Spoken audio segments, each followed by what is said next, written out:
Welcome to the Curious Voyager. It's lovely to have you here tonight.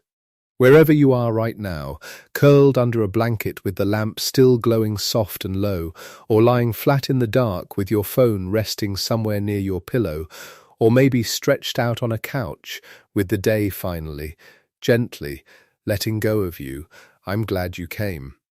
Take a slow breath in. Let it out even slower. There's nowhere you need to be for the next little while. Nothing to solve, nothing to hold on to. Just my voice, and a strange and quiet story, and the warm dark all around you. Before we begin, and I'll only ask this once, so softly, if these slow journeys help you drift off, a gentle like and subscribe really does help this sleepy little channel keep going. Small creators like me lean on it more than you'd think. And to those of you who've already subscribed, who come back night after night, thank you. Truly, it means a great deal. So while your eyes still have a little wakefulness left in them, tell me, if you'd like, where in the world are you listening from tonight? What time is it in your corner of the dark? I always love to imagine the map of us, all these quiet little lights scattered across the sleeping world, all listening to the same soft voice at once. And now, settle in. Because I'll try, as I always do, not to make this so interesting that it keeps you awake. Though if it does, well, at least you'll have learnt something. A fair trade, I think. Here is where we're going tonight, and we're going to take it slowly. Softly, one small mystery at a time. There's no need to grasp every detail. If you drift off somewhere in the middle, that's perfectly fine. The ideas will still be here in the morning, and so will I. You don't have to concentrate. You don't have to keep up. Just let the words wash over you like water over smooth stones. So, let's begin, shall we?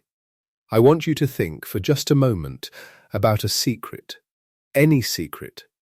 A password you typed today without even watching your own fingers. A message you sent to someone you love.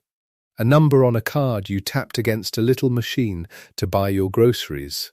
Every one of those secrets, the moment it left you, was wrapped in a code.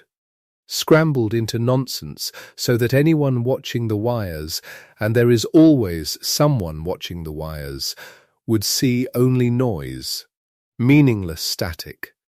A locked box with no visible key. That feels safe, doesn't it? That feeling of safety is one of the quiet miracles that makes the modern world possible. You trust it every single day without ever thinking about it. And tonight, very gently, I want to tell you something about that lock. Something that most people never hear. Not to frighten you, this is a bedtime story after all, and I'd never want to raise your heartbeat as you're trying to sleep, but because the truth of it is genuinely one of the most beautiful and strange things I know. And I think it might be the kind of strange that, oddly, helps you sleep. A puzzle to rest your mind on, rather than a worry to keep it spinning. So here it is. Here is the thing almost nobody tells you. The code that protects your secret has never actually been proven safe. Let that sit for a second. It's not that it's weak. It's not that anyone has broken it. It's that no one, in all the decades we've relied on it, has ever been able to prove that it can't be broken. We believe it's safe. We have very good reasons to believe it. The whole world is built on that belief. But belief and proof are not the same thing, and the code you trust with everything is held up by the first one, not the second. There's a lovely, precise way to say this. The code is not unbreakable, it is merely unbroken. Unbroken, not unbreakable. Sit with the difference between those two words for a moment, there in the dark. Unbreakable would mean it cannot be done, ever, by anyone, no matter how clever or how patient. Unbroken just means that so far, nobody's managed it. So far. Those are very different kinds of comfort. One is a law, the other is a lucky streak that hasn't ended yet. And here's the part that turns the whole thing from a curiosity into something worth understanding. Somewhere in the world tonight, quietly, patiently, without any drama at all, there are machines recording streams of that scrambled, locked-up traffic as it flows across the internet. Not to read it now. They can't read it now. The lock still holds. They're recording it to keep, to store away in vast silent archives, to open later on the day a certain kind of machine finally switches on. A machine that does not yet exist, but that a great many serious people believe is coming. They call this, in the quiet corners where people think about such things, harvest now, decrypt later. Sometimes store now, decrypt later. Harvest the locked boxes today, find the key tomorrow. And it means that a message you sent this year, thinking it's safe, might simply be waiting in a folder somewhere, patient as a stone, for the day it can be opened. Now, I told you I wouldn't frighten you, and I meant it. So let me soften that immediately, because the truth is genuinely softer than the fear. Most of what you send has a very short shelf life. A message about dinner, a password you'll change anyway. None of that matters in 10 years. Nobody's harvesting your grocery run. The things that actually matter here are the secrets with long lives, state secrets, medical records, the deep identity of things that stay true for decades. And even for those, the day of opening hasn't come. It may be years away. It may be longer. Nobody truly knows. That uncertainty, strangely, is the whole heart of tonight's story, and we'll come back to it gently, again and again. But you can already feel the shape of the mystery, can't you? If the lock has never been proven unbreakable, if it's only ever been unbroken, then what exactly is it resting on? What's holding it up? And if someone's already recording the locked boxes to open later? Does that mean the escape route, if there is one, has to come from somewhere else entirely? Somewhere stranger than better mathematics? It does, and that somewhere is one of the loveliest ideas humans have ever had. But we're getting ahead of ourselves. Slow down. Breathe. Let's go back to the lock itself and understand, softly and completely, what it's really made of. Let's start where the story actually starts. Not with the fear, with the beautiful, hopeful invention at the center of it. The kind of code that protects almost everything you send belongs to a family called public key cryptography. And I want to give you a picture for it, because the idea is genuinely elegant and it helps to hold the shape of it in your mind before we talk about why it might one day come undone. Imagine you wanted anyone in the world to be able to send you a locked box, but you didn't want to have to meet each of them first to hand over a key. That's the problem public key cryptography solves. It gives you 2 keys instead of 1. A public key, which you can shout from the rooftops, print on a billboard, hand to strangers. Anyone can use it to lock a box and send it to you. And a private key, which you keep secret, and which is the only thing in the world that can open those boxes back up. Locking is public. Unlocking is private. A stranger can seal something shut for you without ever being able to open it again. Not even themselves. It's a wonderful trick. It's the reason 2 people who have never met can share a secret across the whole width of the earth. The most famous version of this was born in 1978 from 3 names you should know, because they simply became the name of the thing itself. Rivest, Shamir, Adelman, Ron Rivest, Adi Shamir, and Leonard Adelman. Take the first letters of their surnames, R, S, A, and you have Rissa, the code named after the people who built it. And Rissa has quietly guarded a staggering fraction of the world's secrets for longer than many of the people listening tonight have been alive. Now here's the beautiful, delicate thing at the center of RISA, the thing that makes the whole lock work. It rests, all of it, the entire enormous edifice, on one simple fact about numbers. A fact so ordinary that a schoolchild could understand it, and so deep that it holds up modern civilization. It's this: multiplying two numbers together is easy. Unmultiplying them is hard. Let me say that more gently, because it really is the whole secret. Take two prime numbers, primes being those lonely numbers that can't be divided by anything except one and themselves, like 3, or 7, or 11. Take two of them and multiply them together. That's easy. Even large ones, even enormous ones, hundreds of digits long. A computer can multiply them together in the blink of an eye, faster than you could yawn. But now imagine I hand you only the answer, the big number that came out at the end, and I ask you to find your way back, to tell me which two primes I multiplied together to get it. That, it turns out, is monstrously hard.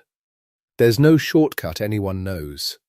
You essentially have to search, to try and try and try. And as the numbers grow larger, the searching doesn't get a little harder, it explodes. It grows so fast, so violently, that even every computer on Earth, working together for longer than the universe has existed, couldn't finish the search for a number big enough. That gap, easy one way, impossibly hard the other way, is the entire lock. Your public key hands out the big answer. Your private key is the secret of the two primes hidden inside it. To break in, you'd have to unmultiply, and unmultiplying is the thing nobody can do. There's a cousin of RISA that works on a similar principle, and it deserves its name spoken to, because it guards just as much. It's called elliptic-curve cryptography. You'll sometimes see it written simply as ACC. Now, don't worry about the elliptic curves themselves. Picture, if you like, a smooth looping shape drawn on a grid and a rule for hopping from one point on it to another, over and over. The details don't matter for sleep. What matters is that elliptic curve cryptography leans on its own version of the same one-way trick. Its hard direction has a wonderful name, the discrete logarithm problem. And all you need to feel, drifting there, is that it's the same kind of magic. Easy to walk forward, fiendishly, hopelessly hard to walk back. Hopping forward around the curve is quick. Figuring out how many hops someone took to land where they landed, that's the wall nobody can climb. So there they stand. Two great locks. Issa, resting on the hardness of unmultiplying. Elliptic curve cryptography, resting on the hardness of that discrete logarithm. Between them, they guard your banking, your messages, the little padlock that appears beside a web address, the identity of the very machines that talk to each other across the world. Two locks holding up nearly everything. And now, here's where we return, softly, to the unsettling little truth we started with. Because I want you to really feel the crack in the foundation, not as fear, but as a genuine open question, the kind that's actually rather beautiful to fall asleep wondering about. Nobody has ever proven that unmultiplying is hard. Read that again, slowly, in your mind. We believe it's hard. We have tried for centuries to find a fast way to do it, and we've failed over and over, and that long history of failure is exactly why we trust it. But trying and failing to find a shortcut is not the same as proving no shortcut exists. It's entirely possible, not likely, most experts would say, but possible, that somewhere out there, undiscovered, sitting quietly in the space of ideas nobody has thought yet, there's a clever, fast way to unmultiply any number at all. And if someone found it, every RISA lock in the world would simply fall open at once. The same is true for the discrete logarithm, and so for elliptic curves too. The hardness we lean on has never been carved into stone. It's a conjecture, a very old, very well-tested, very widely believed conjecture. But a conjecture all the same. This is the difference between two kinds of safety, and I want to give you both of them clearly. Because the whole rest of our journey tonight turns on it. There is a name for each. The first is called computational security, and computational security means this is safe because breaking it would take too long. Not because it's impossible, just because it would take a length of time so absurd, so far beyond any human patience or any machine's endurance, that no one could ever finish. It's the safety of a lock that could, in theory, be picked. If only the thief had a few billion years and every computer ever built. Practically safe, safe enough, but safe by a wall of time, not by a law of nature. That's the safety your RISA has. That's the safety guarding almost everything you own. And then there's the other kind, the rarer, deeper kind. It's called information theoretic security. And that one means this is safe because breaking it is not merely slow, it is genuinely, provably impossible. No amount of time helps, no machine helps. The secret simply isn't recoverable, full stop, as a matter of proof rather than patience. That's the gold standard, that's the real thing. And almost nothing in your daily life is protected by it, because it's so much harder to achieve. Hold that word, information theoretic. Tuck it away somewhere soft. Because much later in our journey, that word is going to come back and turn out to be the whole point. For now, just feel the difference between them. Safe because it's slow. Safe because it's impossible. Your secrets live in the first house, not the second. And the walls of that first house are made of an assumption, a belief, not a proof. And here it gets deeper still, gently deeper, the way the water gets deeper as you wade slowly out from a warm shore. Because it isn't only RISA that rests on an unproven belief. The whole idea, the entire notion that you can have a lock that's easy to close and hard to open, rests on something mathematicians call a one-way function. A one-way function. It's exactly what it sounds like, a calculation that's easy to do forwards and hard to undo backwards. Easy to walk in, hard to walk out. Multiplying primes is meant to be 1. The elliptic curve hop is meant to be 1. And all of public key cryptography, every version of it, everywhere, needs one-way functions to exist. They're the ground the whole cathedral is built on. And here's the quiet, astonishing thing. We don't actually know for certain that one-way functions exist at all. Isn't that remarkable? We've built the entire secret-keeping machinery of the modern world on top of them, and we have never proven that the thing at the very bottom is even real. It might be. Almost everyone believes it is. But it has never been proven. And whether it's true is tangled up with one of the greatest unsolved questions in all of mathematics, a question so famous and so stubborn that it has a name that echoes far beyond the world of codes. It's called P versus NP. I'll give it to you gently, because you don't need the machinery, only the feeling. P versus NP asks, in essence, is finding an answer fundamentally harder than checking one? Think of a jigsaw puzzle. Checking whether it's finished is easy. You glance at it, you see the picture is whole. But solving it from a heap of pieces is much harder. P versus NP asks whether that gap is real deep down for all such problems, whether solving truly is harder than checking, or whether, secretly, There's always some clever shortcut that would make the solving as easy as the checking, if only we were clever enough to find it. Almost every mathematician believes the gap is real. They believe solving really is harder. But, and here's the refrain of our whole night, nobody has proven it. It's one of the 7 great unsolved problems called the Millennium Prize problems, each with a prize of $1 million waiting for whoever cracks it. P versus NP is among them. It has stood, unanswered, for decades. And here is why it touches your secrets. If it ever turned out, against all expectation, that there's no real gap, that solving is always secretly as easy as checking, that P and NP are the same thing after all, then one-way functions could not exist. And if one-way functions could not exist, then most of the public key cryptography deployed across the entire world would quietly collapse. All of it. The easy-to-close, hard-to-open locks would turn out to have been easy to open all along. We just hadn't found the trick.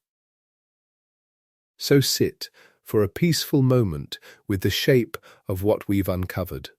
The lock on your secrets rests on RISA.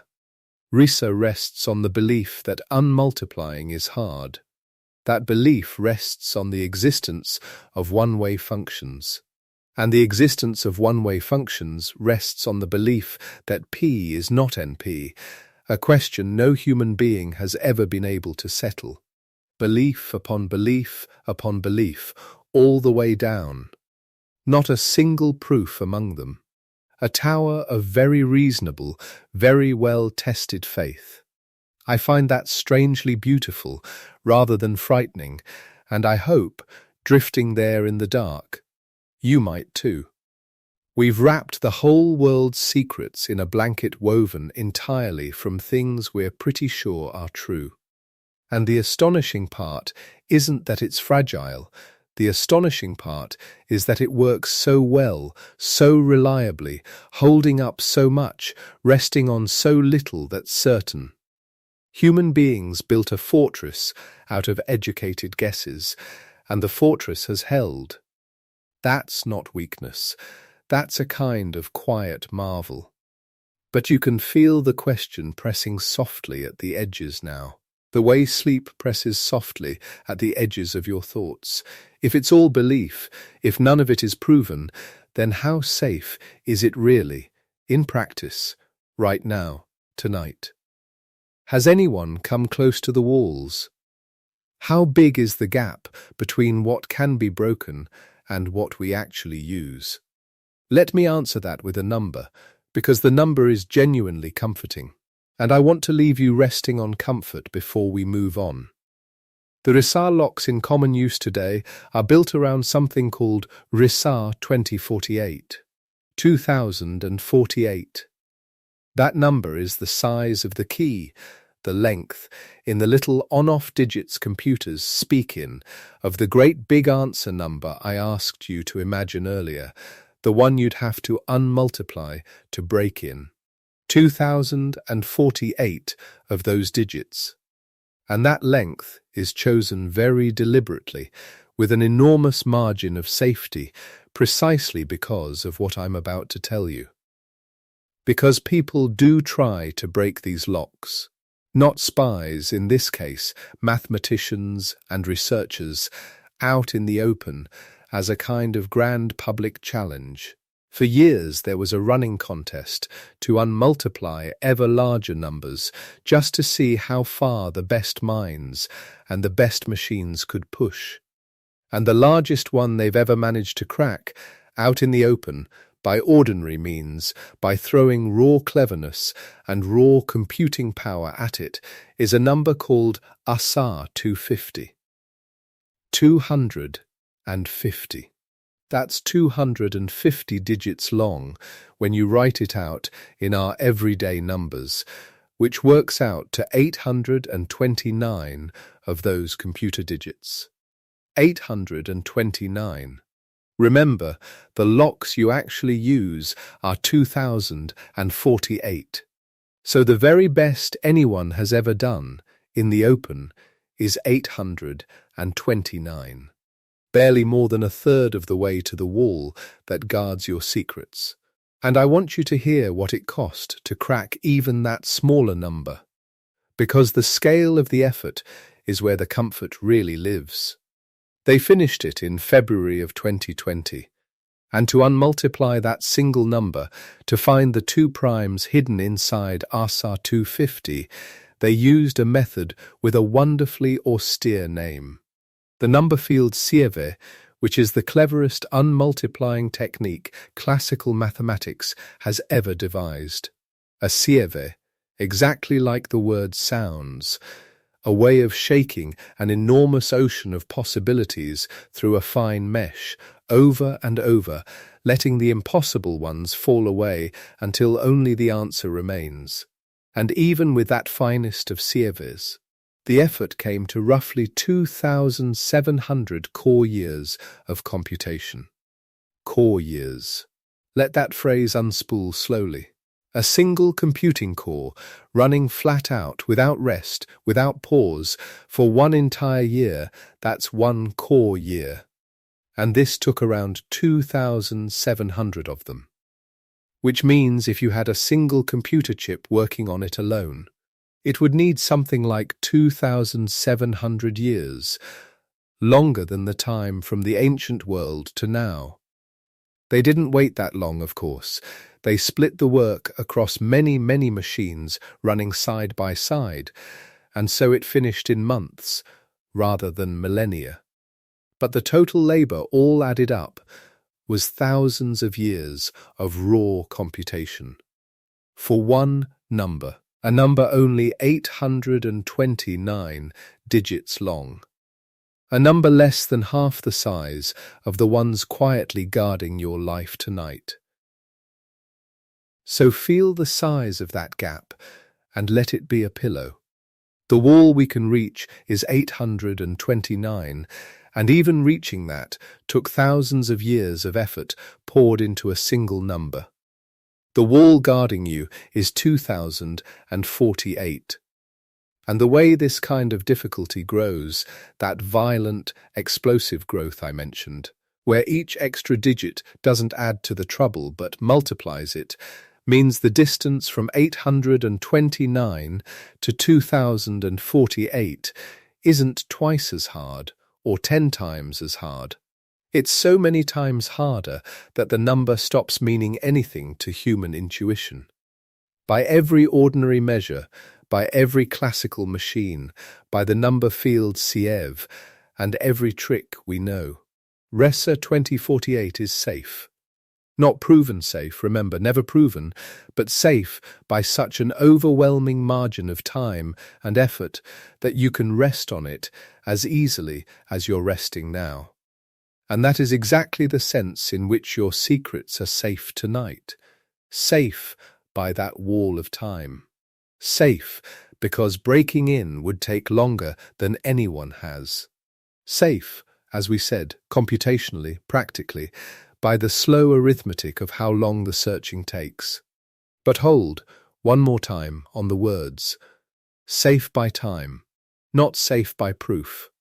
The whole comfort I've just given you, the 2,700 core years, the gap between 829 and 2048, every bit of that comfort assumes something.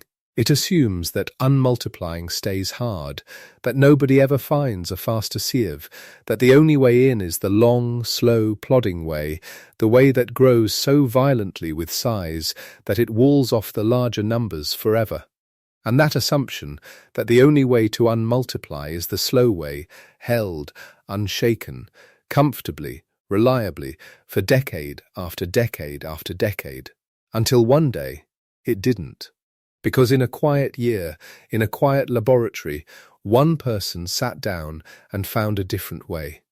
Not a faster Siev, not a cleverer version of the old plodding search, something else entirely. A way of unmultiplying that didn't grow violently with size at all, that stayed gentle and quick and easy, no matter how enormous the number. A way that would take the 2048-digit wall guarding all your secrets and simply walk through it.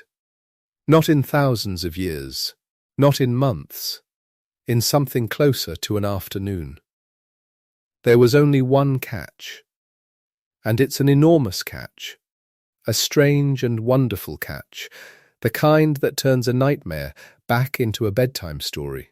The method he found doesn't run on any computer that exists. It needs a completely different kind of machine. A machine that, even now, all these years later, no one on Earth has managed to fully build.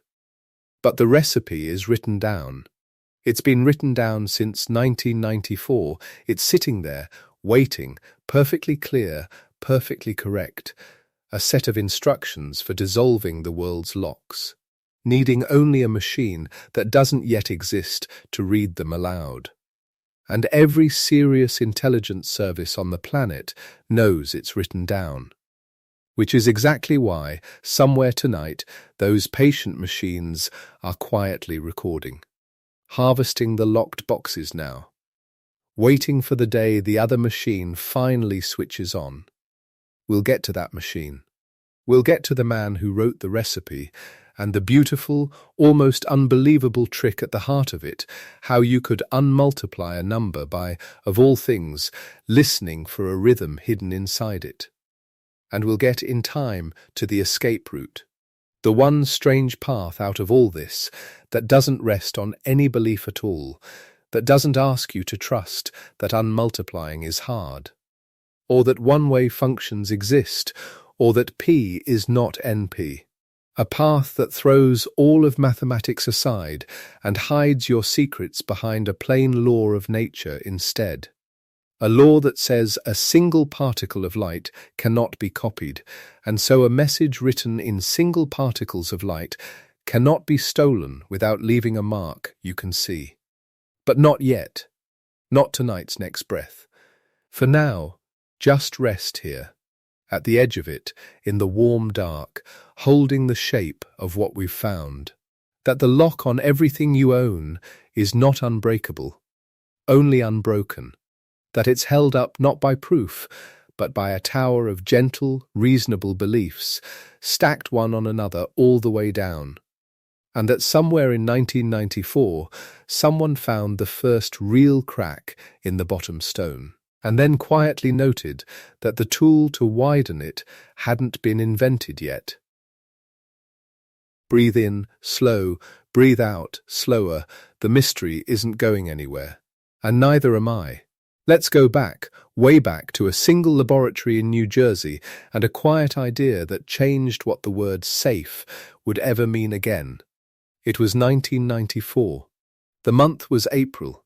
Peter Shor was a mathematician at T. Bell Laboratories, sitting in the civilized quiet of the Murray Hill campus in New Jersey, surrounded by the particular kind of stillness that settles over a research building in the middle of a workday, carpeted corridors, the soft hum of something electrical, the sense of time moving at its own unhurried pace.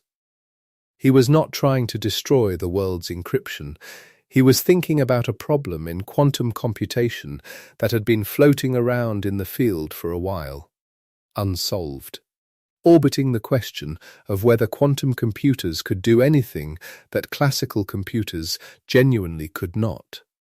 He found an answer. And the answer was this: yes, they can. And one of the things they can do rather efficiently is take apart the locks on everything. What Shor realized, what he worked out and eventually wrote down and published in that quiet building, in that ordinary year, is something worth taking slowly, because the mechanism itself is the whole story. So let's sit with it together for a while. You remember from a little earlier tonight that Rousseau's security rests on the practical impossibility of factoring a very large number back into its two prime components, given a product like the one sitting in your phone's encryption right now. A number hundreds of digits long, a classical computer must essentially try possibilities using clever mathematical shortcuts, but still, at bottom, chipping away at the problem sequentially. One path, then another, then another. And the number of paths grows faster than the computer can run them, so for a number large enough, it gives up before the universe ends. What Shor noticed was that factoring doesn't have to be done by searching, it can be done by listening. Stay with me here, because this is the part that matters, and it is genuinely strange, and the strangeness is the point.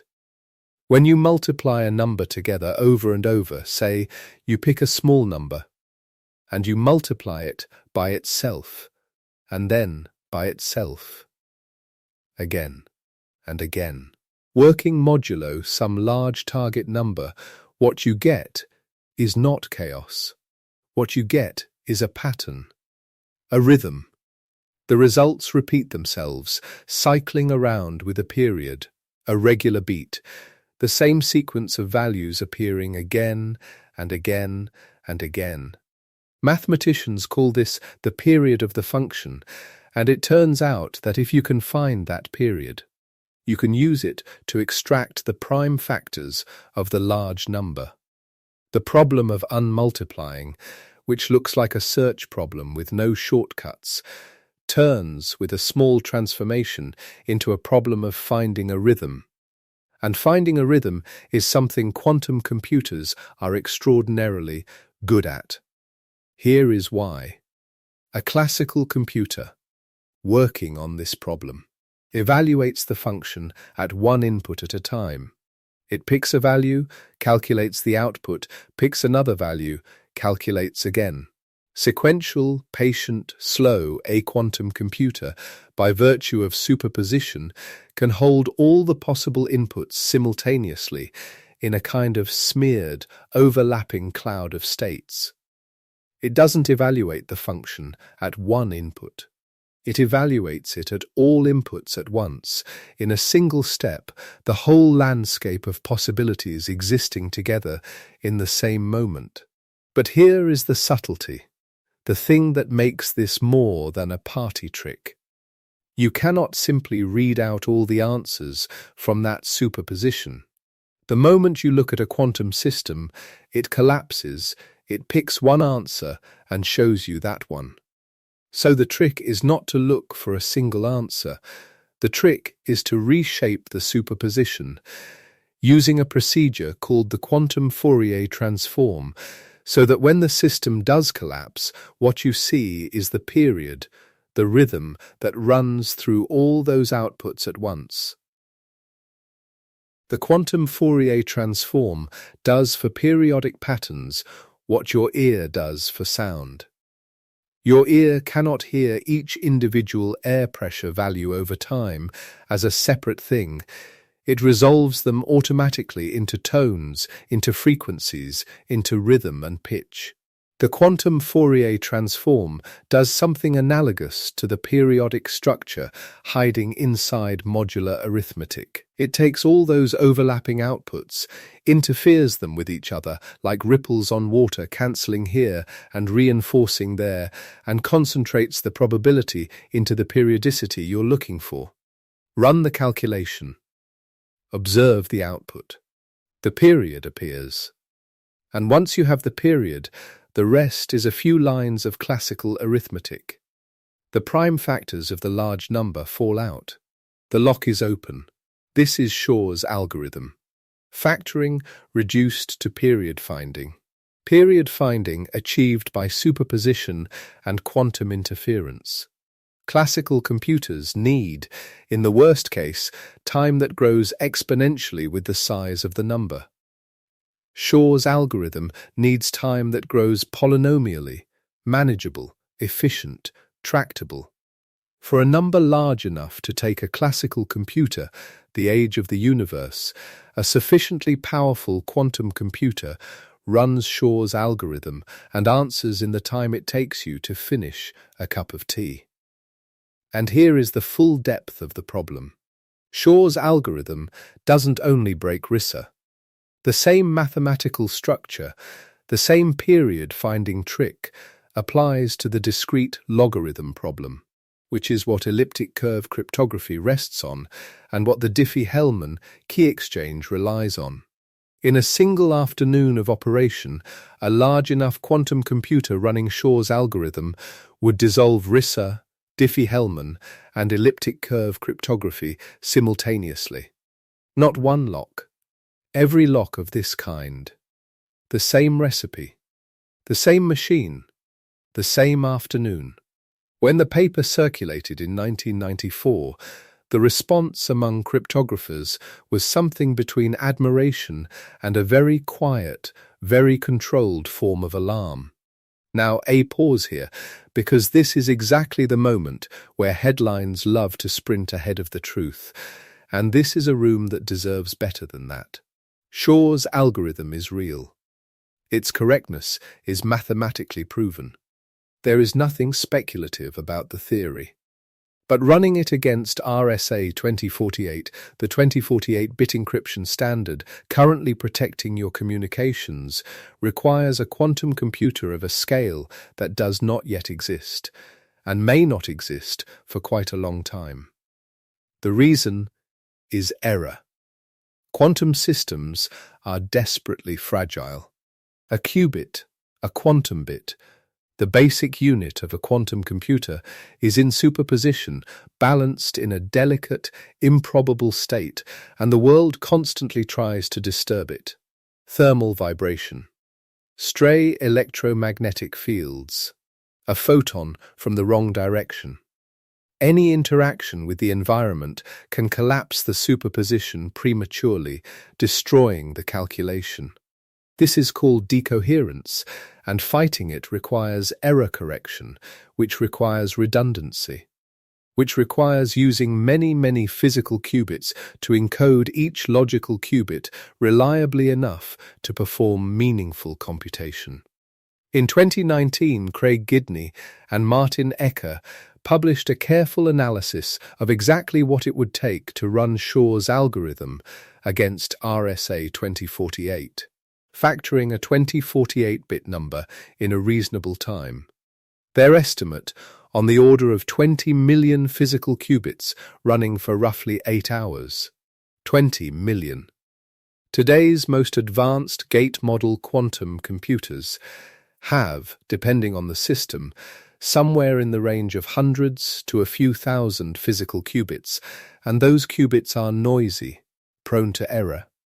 Operating at error rates that still sit well above what large-scale algorithms require, the gap between where we are and where Shor's algorithm needs us to be is not a small gap, it is an enormous one. The experts disagree, sometimes dramatically, about how long it will take to close it. A decade, 2 decades, perhaps longer. Perhaps a breakthrough makes it faster than anyone expects. Nobody knows. And the honest acknowledgement of that uncertainty is not a weakness in this story, it is the most important fact in it. Because that uncertainty, that maybe soon, maybe not, we genuinely cannot be certain, is precisely what makes the threat present tense, even while the machine is absent. Let's sit with that for a moment. If the quantum computer will arrive in 10 years, then secrets that need to stay secret for 11 years are already vulnerable. Not vulnerable to the machine that exists now. Vulnerable to the machine that will exist then, opening the recordings made now. If it arrives in 20 years, then secrets that need to stay secret for 25 years are vulnerable. And if nobody knows whether it's 10 years or 20 or 30, if the timeline is genuinely, honestly uncertain, then the only rational response for anyone protecting information that must remain secret for a long time is to assume the worst plausible case and act accordingly. Which means act now. Not because the machine is here, Because the machine is coming, in some shape, on some schedule, and the recordings being made today will still be recordings when it arrives. This is harvest now, decrypt later, sometimes called store now, decrypt later. The idea is straightforward and slightly unsettling to sit with, lying there in the warm dark. Somewhere, right now, encrypted internet traffic is being captured and stored, not broken, not read, just saved. Patient, waiting, the intelligence services of well-resourced nations have both the motivation and the infrastructure to do this at scale, and there is no serious reason to believe they are not doing it. What kinds of data matter most? The things with a long secrecy shelf life, state communications, diplomatic cables, long-term contracts and negotiations, genomic records, biometric databases, identity information, the kind of data whose value doesn't expire in 3 years, the kind that could still be dangerous or valuable depending on your position in 15 years, or 20, or 30. All of it, in transit on the internet today, is encrypted with algorithms that Shor's algorithm can break. All of it, captured today, can be stored. All of it, stored now, can be opened when the machine exists. Breathe in, slow, this is the honest shape of the threat. Not imminent, in the sense that your messages are being read this moment. Present tense, in the sense that the window during which your long-lived secrets must remain safe may already overlap with the window during which the machine arrives, and there is no way to be certain which is which is exactly what makes the migration urgent, even though the break has not happened, even though the computer that could execute it has not been built. There is a question hanging in the air now, that the whole second half of tonight's journey turns on. If the safety of public key cryptography rests on an unproven assumption, the belief that factoring is hard, and if someone has found an algorithm that would invalidate that assumption the moment a sufficiently powerful machine runs it, what do you do? What do you replace it with? There are, broadly speaking, 2 roads. 2 very different roads. And we're going to walk both of them tonight. The first road stays within mathematics. You find a different hard problem. One that no known quantum algorithm can solve efficiently, and you build your cryptography on that instead. Different mathematical foundation. Same classical computers, same software ecosystem, just a different set of equations standing between your secrets and the world. The second road is stranger, more beautiful in a particular way, and it is where we're headed right now, before we come back to the first road later. The second road doesn't look for a harder mathematical problem. It walks away from mathematics altogether. It says the vulnerability of Rasar is that its security rests on an assumption, the assumption that a certain computation is too slow. And any assumption can eventually be broken by a cleverer algorithm or a faster machine.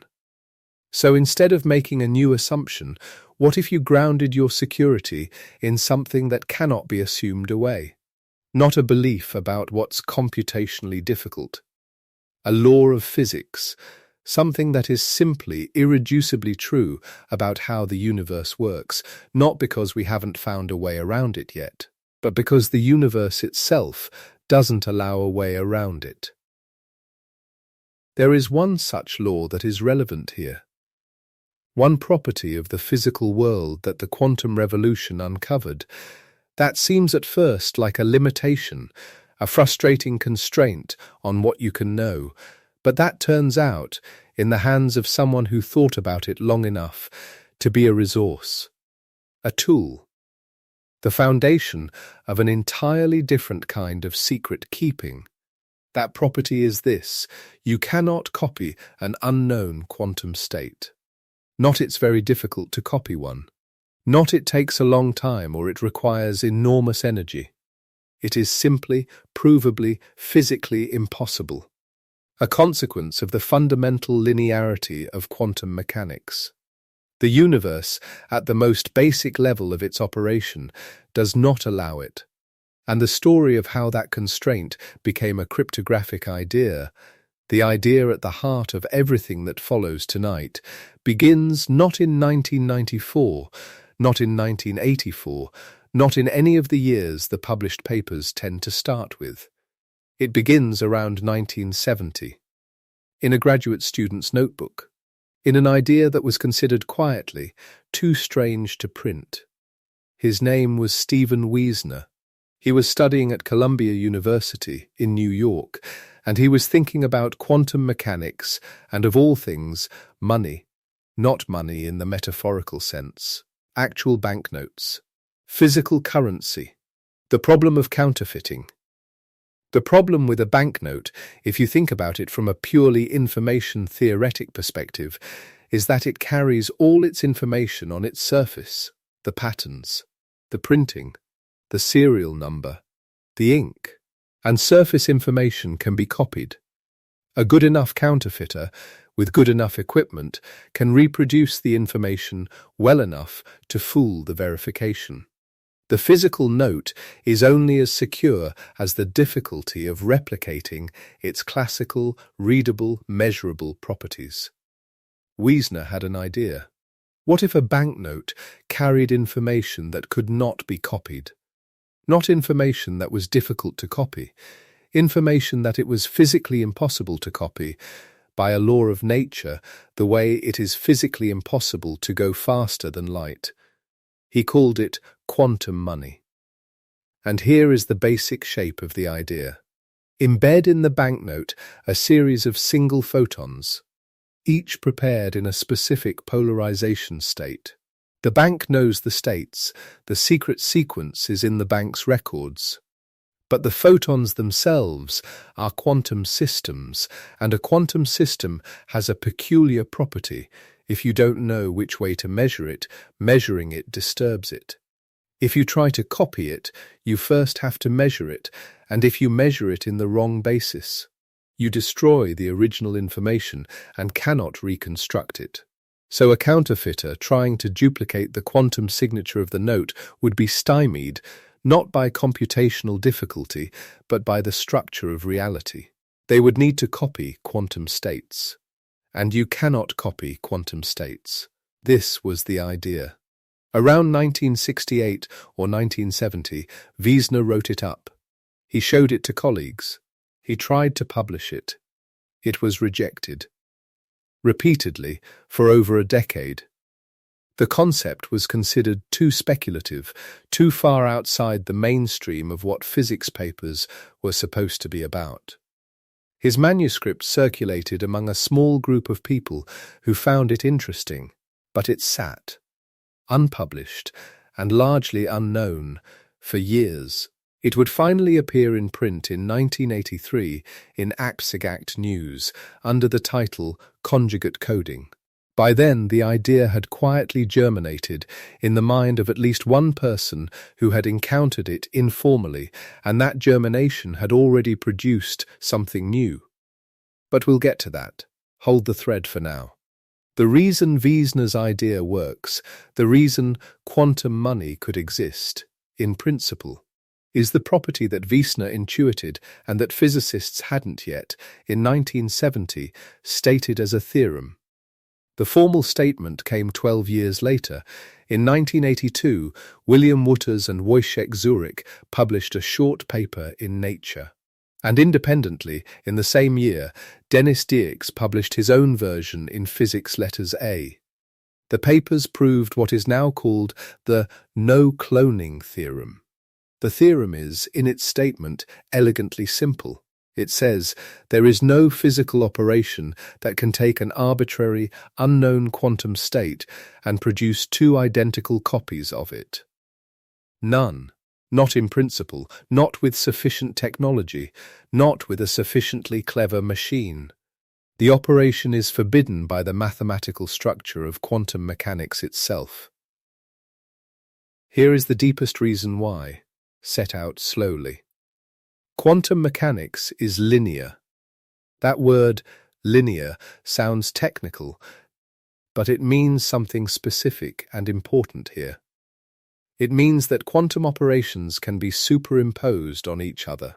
If an operation applied to state A gives result X, and the same operation applied to state B gives result Y, then the operation applied to a superposition of A and B gives a superposition of X and Y. The operation cannot reach into a superposition and treat different parts of it differently. It applies uniformly. Now imagine you want to clone a photon. Cloning would mean, given one photon in some unknown state, produce two photons, both in that same state. But the unknown state might be any quantum state, or a superposition of quantum states, and the linearity of quantum mechanics means your cloning operation cannot behave differently for different input states. It must act uniformly on whatever comes in. If you work out the mathematics, it turns out there is no linear operation that takes one copy and reliably produces two identical copies for all possible inputs. The algebra doesn't allow it. This is not a technological limitation. It is not a statement about the quality of our equipment or the cleverness of our engineers. It is a statement about the structure of the universe. Quantum mechanics is linear, and linearity rules out cloning. As long as quantum mechanics holds, and it has held against every test we have ever given it, the no-cloning theorem holds. And the no-cloning theorem means something immediately practical once you think about it the right way. It means a photon, carrying information in its quantum state, cannot be intercepted and copied without disturbing the original. If someone wants to steal what a photon is carrying, they have to measure it. There is no other way to gain information from a quantum system. And measuring it, if you don't know what basis the original was prepared in, will disturb it in a detectable way. The theft leaves marks. The eavesdropper cannot take a perfect copy of the photon, examine the copy at leisure, and send the original on its way unchanged.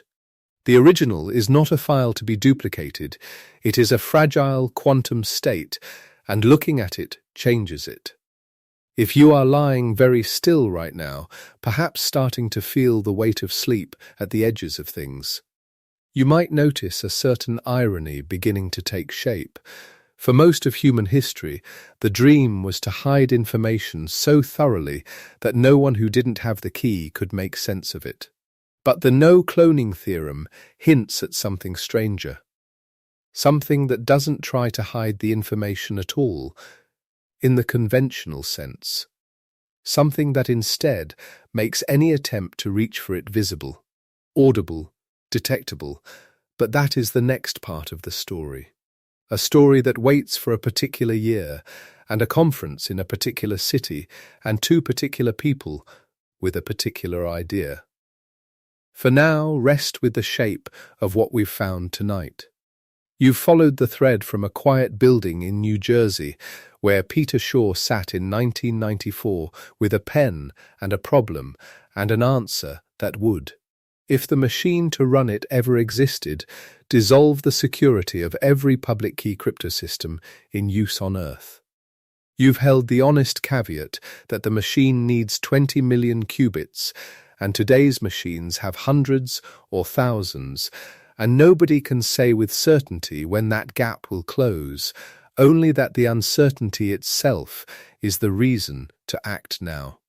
You've sat with the quiet, slightly unnerving fact of harvest-now-decrypt-later, the practice of recording locked boxes today to open them on the day the key arrives. And you've found the turn. The place where the story pivots away from mathematics towards something older and stranger, a graduate student's idea in a notebook around 1970, unpublishable for over a decade. Quantum money, photons embedded in banknotes, the intuition that some information could be made uncopyable, not by being well encrypted, but by being physically irreproducible. And then the theorem that made that intuition precise. Wouters, Zurek, Dix, 1982, the no-cloning theorem. The mathematical proof that the universe does not permit copying an unknown quantum state. Not a belief, not an assumption, a theorem. A consequence of the linearity of quantum mechanics itself. The lock on everything you own is held by a belief. But the thing that Wiesner glimpsed in his notebook, and that Wouters and Zurek and Dix made formal a decade later, is held by something else entirely. It is held by the fabric of how reality works at its most basic level. And the question, the one that the next part of tonight carries, is what someone did with that knowledge. In 1984, at a conference in a city far from New Jersey. But for now, you don't have to hold anything else.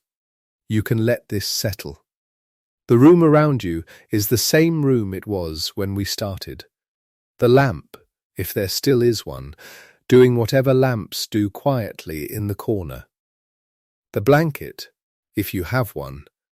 The particular weight of it, whatever ordinary, comfortable, imperfect collection of textures you've arranged yourself within tonight. You've learned something real. You've held it without having to understand every equation. The thing Wouters and Zurek proved in 1982 is true whether you followed all the algebra or just felt the shape of it. And sometimes the shape is enough. There is a question still open, the most important one. If the no-cloning theorem makes eavesdropping detectable instead of merely difficult, what does a protocol that takes advantage of that actually look like? What exactly do Alice and Bob, those two ubiquitous placeholders in every cryptography textbook, do with their photons, their filters, their randomly chosen measurement angles? To build a key that the laws of physics themselves guarantee hasn't been seen by anyone else? And what does it feel like the moment you understand why the eavesdropper can never hide? Not because the mathematics is too hard. Because the universe forbids the hiding. That's where we're going. Breathe out. Rest, the answer is still here when you're ready for it. Something remarkable happened in a laboratory not much bigger than a large closet, with equipment that buzzed and clicked, and apparently, according to at least one person who was there, made quite audible noises that would have given the game away to any eavesdropper who happened to wander by. The photons were real. The filters were real. The key was distributed. The first one ever. Across a distance of 32 centimeters. The whole field of quantum key distribution started in a space you could cross in 2 steps. And the question of why it hasn't yet crossed the much larger space between your phone and your bank is one of the more instructive and, in its way, quietly funny stories in the whole history of technology. The physics worked perfectly from almost the beginning. The equipment had other ideas, but that too is where we're going. Not yet. This part of the night ends here, in the warm dark, with the shape of Wiesner's impossible banknote and the theorem that said, yes, it is impossible, and we can prove it, and that impossibility is not a wall but a door. Sleep well if sleep is ready for you. The rest of it keeps. And so, wherever you are tonight, do you. Let's go back a little, back to 1994. Not so long ago, really, the web existed, barely. Most people were still figuring out what email was. And in a building in New Jersey, Bell Labs. One of those rare places where the ceiling of what was considered possible seemed higher than anywhere else. A mathematician named Peter Shor was quietly working on a problem that, if you had described it to the average cryptographer at the time, would have produced a polite smile and a private dismissal.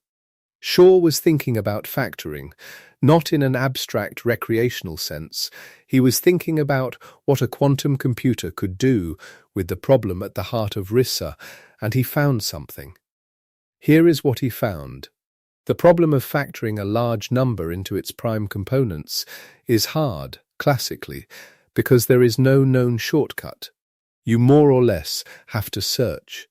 And the search space grows so quickly that even with all the computing power in the world, factoring a number with 2,000 digits would take longer than the current age of the universe. That is the assumption. That is the wall. But Shor noticed something about the structure of the problem. Factoring, it turns out, can be reduced to a different problem: period finding. If you take a modular exponential function, a particular kind of repeating mathematical sequence, and you can find where it repeats, you can work backwards to the prime factors. The sequence has a period. Find the period, find the primes. On a classical computer, finding that period is still slow. But on a quantum computer, and here is the thing, it is not. A quantum computer can exist in a superposition of many states at once. It can evaluate the function across an enormous number of inputs simultaneously. And then, through something called the quantum Fourier transform, it can take all of those simultaneous evaluations and extract the periodicity from them in a single step, like pulling a single clean thread from a tangle and finding the whole pattern attached. The word that matters is polynomial. Shor showed that a quantum computer could factor large numbers in polynomial time, not exponential time. The wall does not become lower. It disappears. And not just for RISA. The same algorithm, with small adjustments, also breaks the discrete logarithm problem, which means it defeats elliptic-curve cryptography, which means it defeats Diffie-Hellman. The three mathematical pillars holding up essentially all modern public key cryptography would come down together, as Shor himself put it, in an afternoon. That is worth sitting with for a moment, in the quiet. In an afternoon. Everything you have ever locked with RISA, every certificate, every handshake, every encrypted connection. An afternoon. Now here is the honest part, and the honest part is important, because this is where a great deal of breathless reporting goes wrong and leaves people either terrified or complacent when they should be something more precise than either. The machine does not exist. Peter Shor published his algorithm in 1994. Running it against a real RSA 2048 key, the standard in wide use right now, would require, by one careful 2019 estimate from Craig Gidney and Martin Ecker, something on the order of 20 million physical qubits operating with error correction, running for roughly 8 hours. 20 million qubits. Coordinated, error-corrected. Stable, the largest gate model quantum computers available today have on the order of hundreds to low thousands of physical qubits, with error rates that remain substantial. The gap between where we are and where Shor's algorithm becomes a practical threat is not a small gap. It is not a gap you could cross in a year, or almost certainly in 5. But, and this is the part that changes everything, the machine does not need to exist today for the threat to be real today. Consider the kind of information that has a long shelf life. State secrets, genomic data which does not change, identity records, long-term contracts, diplomatic communications, medical histories. These are things that, if encrypted today and kept secret for 15 or 20 years, still matter then, still damage or protect people then. And so the question becomes, what if you simply recorded the ciphertext now and waited? This is not a hypothetical. It has a name: harvest-now-decrypt-later. sometimes called store now, decrypt later. The idea is straightforward, and its implications are somewhat vertiginous if you let yourself think about them carefully. You intercept and store the encrypted traffic today, enormous volumes of it, indiscriminately, because storage is cheap. You sit on it, you wait for the quantum computer. And the day it arrives, you open everything at once. Every serious intelligence service with sufficient resources and a long enough planning horizon has had reason to think about this. The NSA has publicly acknowledged the concern. NIST built an entire multi-year standardization process around it. The migration away from RSA is already being discussed in terms of urgency because the data being generated right now, today, has a secrecy shelf life that may outlast the mathematical assumptions protecting it, which means, in a quiet and somewhat uncomfortable sense, the threat is not future, the harvest is present tense. What happens afterward depends on the machine. So the wall is real. The timer is running, even if nobody knows precisely how long it has. And the question that gives the whole story its shape is there another kind of code? Something fundamentally different that does not rest on an assumption at all? There is. But to understand why it works, you have to go back further than Shor. Back to a graduate student at Columbia University, sometime around 1970, who had an idea so strange that no one would publish it. His name was Stephen Wiesner, and he wanted to build money that was impossible to counterfeit, not difficult, not computationally expensive to copy. Impossible. The idea he had was this. What if you embedded a banknote with photons, real, individual photons, each one prepared in a particular polarization state chosen from two complementary bases? The bank would know the sequence of states. No one else would. And because of the structure of quantum mechanics, anyone who tried to measure those photons to copy them would have to guess which basis to use. Half the time, they would guess wrong. And a wrong basis measurement does not just fail to copy the photon's state. It destroys it, replaces it with something random. The original is gone. You cannot copy what you cannot measure without disturbing. And you cannot measure without choosing a basis. And you cannot know which basis to choose without already knowing the secret. Wiesner wrote this up. He circulated it. He submitted it for publication. It was rejected. It sat unpublished, passed quietly among a small circle of people who found it interesting or baffling or both, for over a decade. It finally appeared in print in 1983 in a journal called SciGact News, a curious and somewhat ironic home for an idea that would eventually seed an entire field. The seed, though, was already there. The conceptual heart of what Wiesner had built was not really about banknotes at all. It was about copying. It was the observation that quantum states resist duplication in a way that classical information does not. And in 1982, 2 years before that paper was published, 3 physicists independently proved it. William Wouters and Wojciech Zurek published their proof in Nature. Denis Dierks published his separately, almost simultaneously. What they showed is now called the no-cloning theorem. It is a direct consequence of the linearity of quantum mechanics, one of those results that once you see it feels almost inevitable and yet changes everything. An arbitrary unknown quantum state cannot be copied exactly, not approximately, not with error, cannot be copied at all. No physical process, no machine, no measurement can take a photon in an unknown state and produce 2 photons in the same state without destroying the original in the process. This is not a technological limitation. It is not something better engineering could solve. It is a law.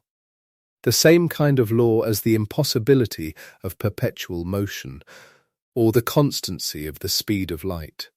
It is baked into the structure of how the universe works, and that law, that impossibility, it is not a wall. It is exactly what Wiesner had glimpsed. It is a door. A door that two people found independently about a decade after Wiesner first saw it. Charles Bennett was working at IBM Research at the Thomas J. Watson Research Center in New York. Gilles Brassard was at the Université de Montréal. The two had been talking, thinking, circling around Wiesner's strange idea and what it might actually be good for. Not banknotes, as it turned out. Something more fundamental. Something that sat at the very center of what makes secret communication possible at all. In 1984, they published a protocol.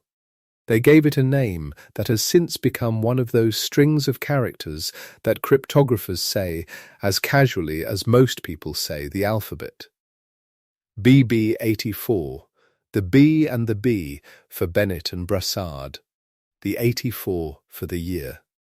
It was presented at a conference in Bangalore, India, a small gathering, not the kind of room where history announces itself. But what they described in that conference room was, in retrospect, a genuinely new kind of cryptography. Not a better lock. A different category of lock entirely. One whose security came not from a hard calculation, but from a physical law. Here is how it works. And we will take it slowly, because the beauty of it is entirely in the mechanism. Imagine a light switch. You can flip it up or you can flip it down. That gives you two positions, and those two positions can represent the two values a bit can have, a 0 and a 1. Now imagine that instead of a light switch, you have a photon, a single particle of light. And instead of up or down, you can set the direction of its polarization, the orientation in which it vibrates as it travels. Polarization is the property that a polarizing filter uses. If you have ever worn polarized sunglasses, you have exploited it. The lenses are designed to block light vibrating in one direction while letting through light vibrating perpendicularly. That is what gives them their glare-reducing effect. A horizontal vibration can pass, a vertical one cannot, or vice versa, depending on how the filter is oriented. Alice, and in cryptography, Alice is always the one sending, can set the polarization of a single photon in 4 ways. She can make it vibrate horizontally. She can make it vibrate vertically. She can tilt it 45 degrees so it vibrates diagonally to the upper right. Or she can tilt it to the upper left. These 4 orientations represent 2 different bases. The horizontal-vertical pair is the rectilinear basis. The 2 diagonal orientations form the diagonal basis. And here is the first piece of the mechanism. Alice assigns them meanings. In the rectilinear basis, let us say horizontal means 0 and vertical means 1. In the diagonal basis, the upper right tilt means 0 and the upper left tilt means 1. So each photon she sends carries 1 bit, 1 0 or 1, encoded in its polarization. Now, for each photon she sends, she has to make a choice. She chooses randomly whether to use the rectilinear basis or the diagonal basis. She does not use the same one every time. She flips a coin, in effect, for every photon. Rectilinear this time, diagonal the next. Rectilinear again, 3 diagonal in a row, and so on. Bob receives each photon. And Bob also has a choice. He has to decide which basis to use when he measures it. And here is the thing. He does not know which basis Alice used for any given photon. So he guesses. He also flips a coin, independently, for each one. Sometimes he will choose the same basis Alice used, sometimes he will not. When Bob measures a photon using the right basis, the same one Alice used, the answer is reliable. If Alice sent a vertical photon in the rectilinear basis, Bob's rectilinear basis detector will find a vertical photon, and he will correctly read a 1. But when Bob measures a photon using the wrong basis, say Alice used rectilinear and Bob reaches for diagonal, something interesting happens. The photon does not simply say, "I don't understand the question." Quantum mechanics does not allow that kind of graceful refusal. The photon gives an answer, but the answer is random. It will come up as upper right tilt or upper left tilt with equal probability 50-50, and it will bear no reliable relation to what Alice actually sent. The information is, in any meaningful sense, lost, so after they have gone through some long sequence of photons, hundreds, thousands, however many they need, Alice and Bob do something that sounds almost anticlimactic. They talk over an ordinary public channel. Not secretly, anyone can listen to this part. What they say to each other is not the results of their measurements. They do not say, "I got a 0, I got a 1, I got a 1. They say only this: which basis did you use for each photon? Alice announces her bases. Bob announces his. And then they both look at the list and throw away every instance where their bases did not match. What remains is called the sifted key. These are the photons where Alice and Bob happen to choose the same basis, which means Bob's measurement was reliable, which means they now share the same sequence of bits that Alice sent and Bob correctly received. Without those bits ever having been transmitted classically over any ordinary channel that a third party could simply read. And roughly half the photons will survive this sifting. If Alice sent 1,000 photons, the sifted key will be around 500 bits long. Long enough to be useful, short enough to prompt the natural question, but what if someone was watching? This is where the protocol becomes something genuinely remarkable. Let us call the eavesdropper Eve. Eve knows about BB84. She knows Alice and Bob are exchanging photons and then having a public conversation about which bases they used.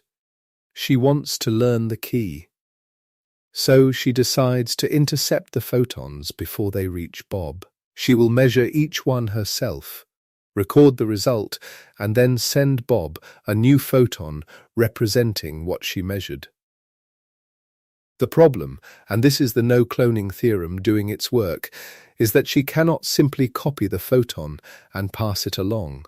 She must measure it, and measuring a quantum state disturbs it.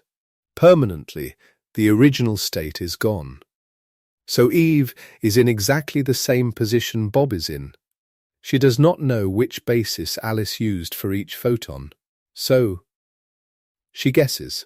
She picks a basis, measures the photon, records her answer, and sends a new photon off to Bob based on what she saw. And half the time, she will guess wrong.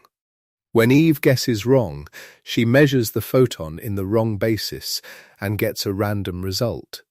She then sends Bob a new photon, encoding that random result.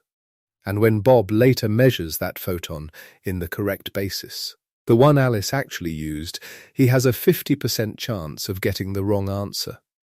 The photon Eve sent him does not correctly represent what Alice intended. Here is the arithmetic of it. About half the time, Alice and Bob's bases will match, and those photons contribute to the sifted key. But of the photons where their bases match, roughly half of those will have been intercepted by Eve in the wrong basis, and of those wrongly intercepted photons, Bob will get the wrong answer half the time.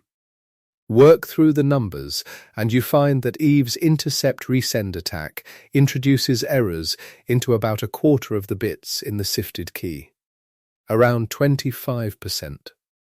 Alice and Bob have a simple, devastating test for this. They take a random sample of their sifted key, bits they are willing to sacrifice by making them public, and they compare notes. Did you get the same thing I sent? They calculate the error rate. In a clean channel with no eavesdropper, the error rate should be low, ideally close to 0. If it climbs to around 11% or above, around 11% is the threshold people often use. The quantum bit error rate threshold, they know something has gone wrong. Someone was listening, and they throw the key away and start again. The message is not hidden. The interception is detected. It is worth sitting with that for a moment, because it is such an unusual idea. We are accustomed to thinking of secrecy as a matter of scrambling information so thoroughly that no one can unscramble it. But BB84 does not scramble anything in the classical sense. What it does is something more elegant and in some ways more strange. It makes the act of eavesdropping leave a physical trace. The very attempt to look, the measurement itself, disturbs what is being looked at. And that disturbance shows up as noise, as error, as a signal that says, someone was here. The intuition behind this reaches into the structure of quantum mechanics itself.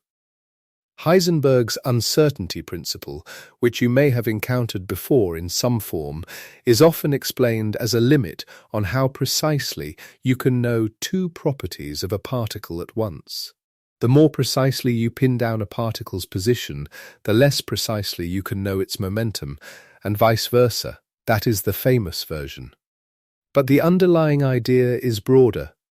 It applies to any pair of what physicists call conjugate or complementary observables, properties that are, in a deep mathematical sense, linked so that knowing one precisely costs you knowledge of the other.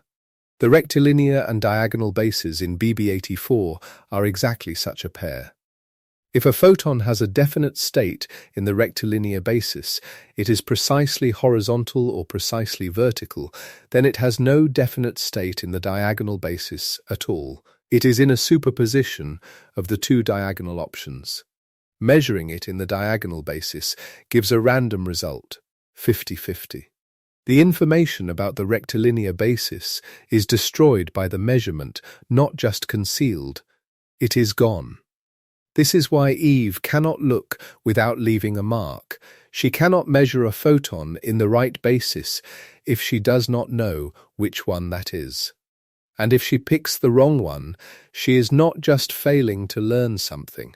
She is actively destroying the information that was there and replacing it with noise. That noise travels to Bob. Bob and Alice see it, and they know. The underlying physics here is not a trick or a loophole. It is as fundamental as anything in the natural sciences. The measurement disturbs the state. The state cannot be copied.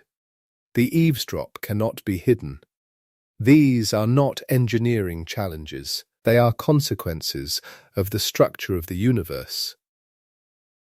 Now there is a point here that is crucial and easily missed, and so let us be precise about it.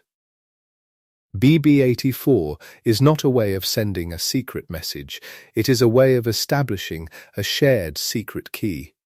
The photons that Alice sends to Bob are not the data she wants to protect. Her email, her bank transfer, her genomic sequence, her state secret. They are random numbers, chosen on the fly, used to build a shared random bit string that Alice and Bob can then use to encrypt their actual message by some other means. The quantum channel is the key distribution channel. The actual communication happens separately, classically, after the key has been established. And this matters because it connects BB84 to one of the most beautiful and least known results in the entire history of cryptography. In 1949, the same year Shannon was laying the foundations of information theory, Claude Shannon proved something that most people who worry about encryption have never heard of. He proved that there is exactly one encryption scheme that is information theoretically secure, not computationally secure, not probably safe for a long time secure, provably, absolutely, mathematically, completely unbreakable. Under no circumstances, with unlimited computing power, with all the time in the universe, could an adversary extract the plaintext from the ciphertext. It is called the one-time pad. The idea is simple enough to describe in a sentence. You take your message. You take a key, a truly random string of bits, exactly as long as the message, used once and never again. You combine them, bit by bit, by addition with carrying ignored. The result is ciphertext that contains, by Shannon's proof, absolutely zero information about the plaintext. Unless you have the key. None, not a statistical whisper, nothing. Shannon proved this in 1949. The one-time pad had actually been in use since at least the 1920s, invented independently several times.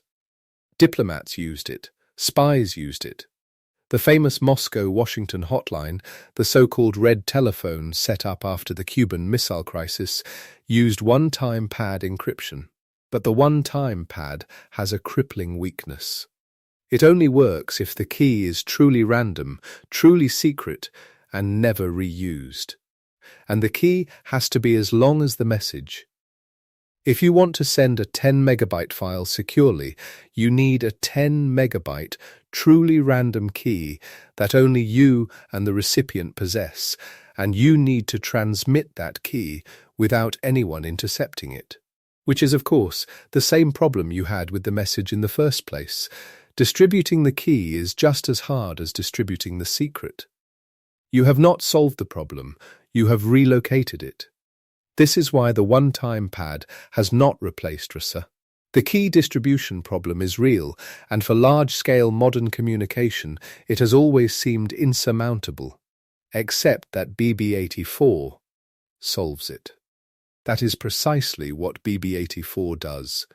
It distributes a truly random key, not a pseudo-random key derived from a mathematical function, but a genuinely random key built from quantum measurement outcomes, with security guaranteed by physics rather than by computational difficulty. If Alice and Bob run BB84 successfully and confirm that the error rate is below the threshold, they share a random key that no one else can know. They then use that key with the one-time pad, or with AES, or with any strong symmetric cipher to communicate. The combination, quantum key distribution, and the one-time pad is the only end-to-end security system in existence whose protection rests on proofs rather than assumptions, not on the belief that nobody has found a fast factoring algorithm, not on the hope that lattice problems are hard. On theorems. Shannon's theorem and the no-cloning theorem and the laws of quantum mechanics. That is a remarkable thing. It is worth letting it settle. There are two theorems standing between your secret and the world. One proved by Claude Shannon in 1949, one proved by Wouters, Zurek and Dieks in 1982. And together they cover both of the things that could go wrong. Shannon's proof says the cipher cannot be broken even with unlimited computation. The no-cloning theorem says the key cannot be stolen without leaving a mark. The two proofs interlock. Neither is sufficient alone. Together they form a kind of ceiling, a limit on what an adversary can do, that is set not by engineering difficulty, but by mathematics and physics themselves. Around 1991, a young physicist at the University of Oxford arrived at the same destination by a different road. Arthur Eckert had been thinking about entanglement, not about keys, not about cryptography, not directly, about the strange property that Einstein had called spooky action at a distance, and that John Bell had shown in 1964 could be tested experimentally. Entanglement, as you may have gathered from earlier in tonight's journey, is the property by which two particles can be prepared in a joint quantum state such that their fates are correlated in a way that cannot be explained by any local classical account. Measure one particle's polarization, and you instantly know something about the other particle's polarization, regardless of the distance between them. Not because a signal has passed between them, because they were part of a single quantum whole. Bell's theorem gave physicists a way to test whether that correlation was real in the deepest sense, whether it genuinely violated the kind of limit that would apply to any classical explanation. It was an inequality, a mathematical bound. If the correlations between the two particles satisfied Bell's inequality, they could be explained classically. If they violated it, if the correlations were stronger than the inequality allowed, the explanation had to be quantum. Experiments through the 1970s and 1980s confirmed, again and again, that entangled particles violate Bell's inequality. Most famously, Alain Aspect and his colleagues in the early 1980s. The violation was real. Eckert's insight was this, that Bell's inequality, which had been thought of as a test for quantum weirdness, was also a test for eavesdropping. Here is why. Imagine Alice and Bob are not receiving photons that Alice prepared and sent. Instead, there is a source somewhere between them that emits pairs of entangled photons, one photon going to Alice and one to Bob. Continuously, Alice and Bob each measure their photons in randomly chosen bases, record their results, and then, just as in BB84, compare their measurement choices over a public channel and compute statistics. If nobody has interfered with the photons, Alice and Bob's results will show correlations strong enough to violate Bell's inequality. They can test this directly. The statistics tell them, yes, these photons are genuinely entangled, which means nobody has touched them in a way that would collapse the entanglement. The quantum connection is intact. But here is the thing about entanglement. It is fragile.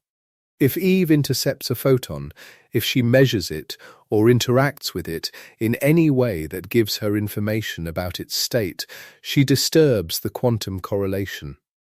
She breaks, at least partially, the entanglement between Alice's photon and Bob's photon. And that disturbance shows up in the statistics. The Bell inequality violation weakens. Alice and Bob can see it. In Eckert's version of QKD, which he published in Physical Review Letters in 1991, and which is usually called E91, the security certificate is not just error rate, it is the degree to which Bell's inequality is violated. A strong violation means the photons are still entangled, which means they have not been tampered with, which means the key bits distilled from them are private. A weakened violation means Eve has been at work. The test for eavesdropping, in E91, is a test that reaches into the deepest foundations of quantum mechanics, not a statistical anomaly in bit strings. A violation of a mathematical theorem about the limits of classical physics. It is, in a way, the most beautiful security audit imaginable. Eckert later learned that BB84 existed, that Bennett and Brassard had arrived at an essentially equivalent result from a different direction 7 years earlier.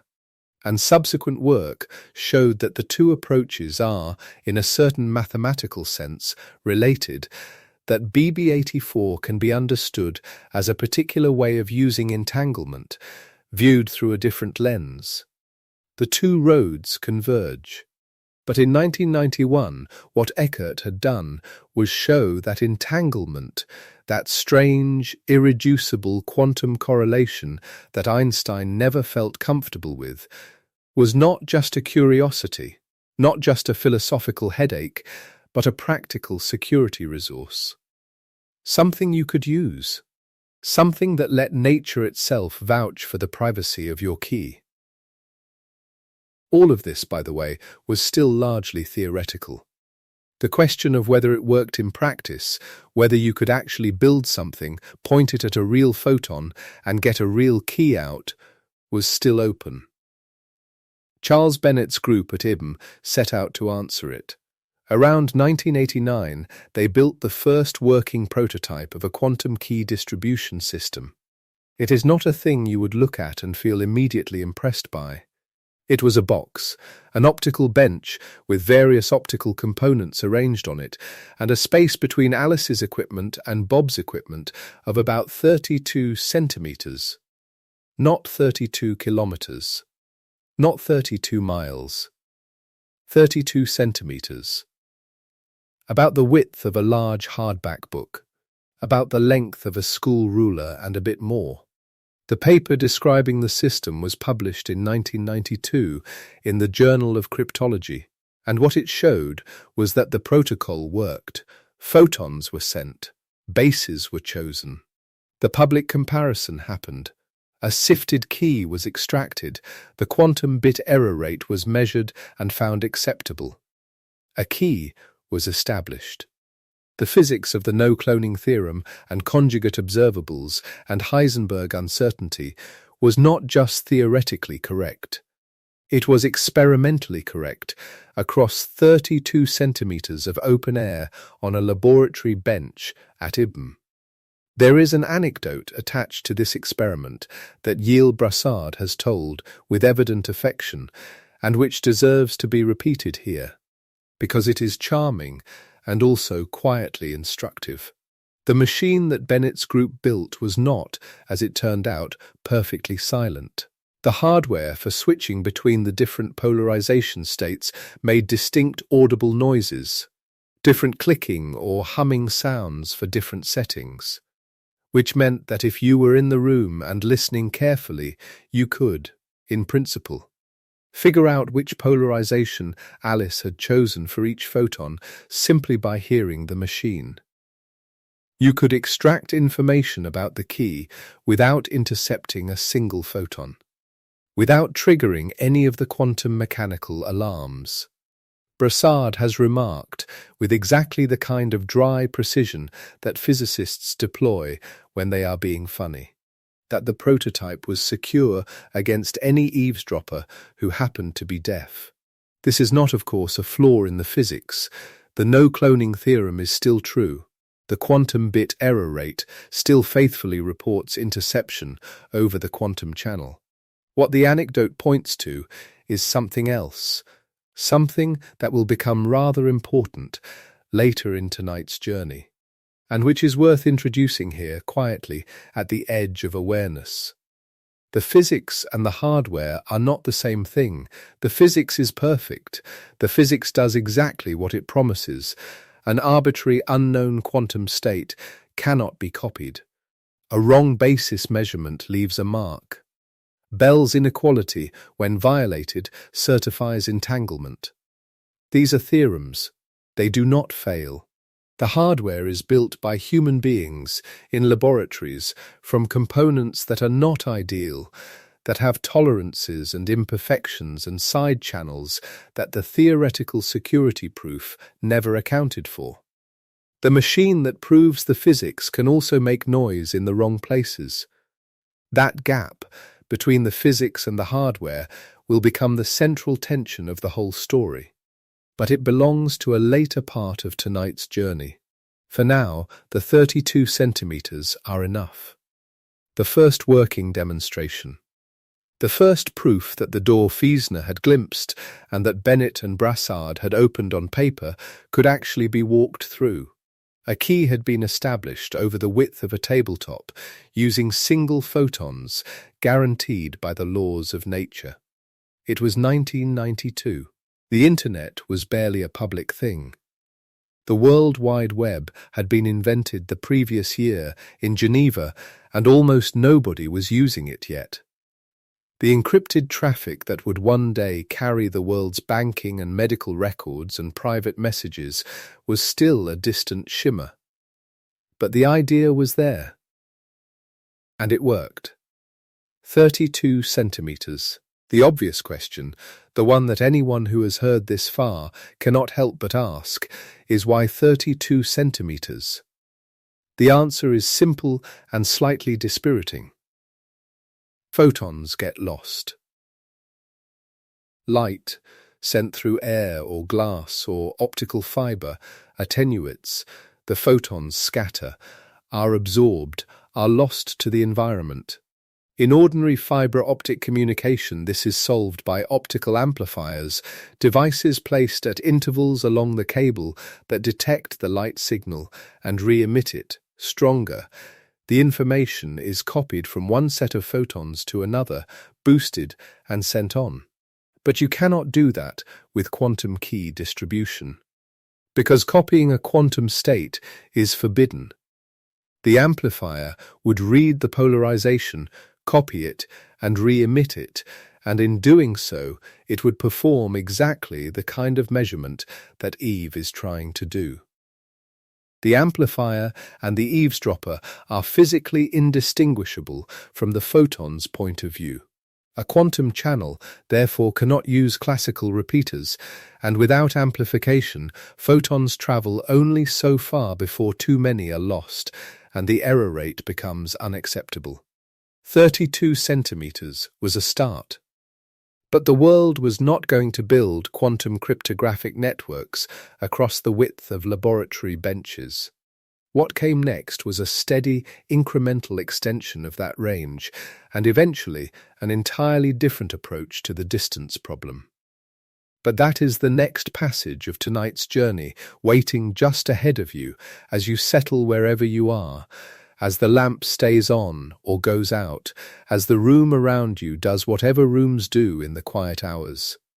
For now, rest with what we have covered. A protocol conceived in 1984 in Bangalore by two researchers who had spent years turning an unpublishable student's idea into something functional. A second protocol, arriving in 1991 from Oxford, that used the deepest quantum correlations in nature as its security certificate. A working machine built at Ibiam, demonstrating across 32 centimeters that the physics did exactly what it promised. And a gentle, persistent, endearing flaw, the machine was only secure against eavesdroppers who couldn't hear.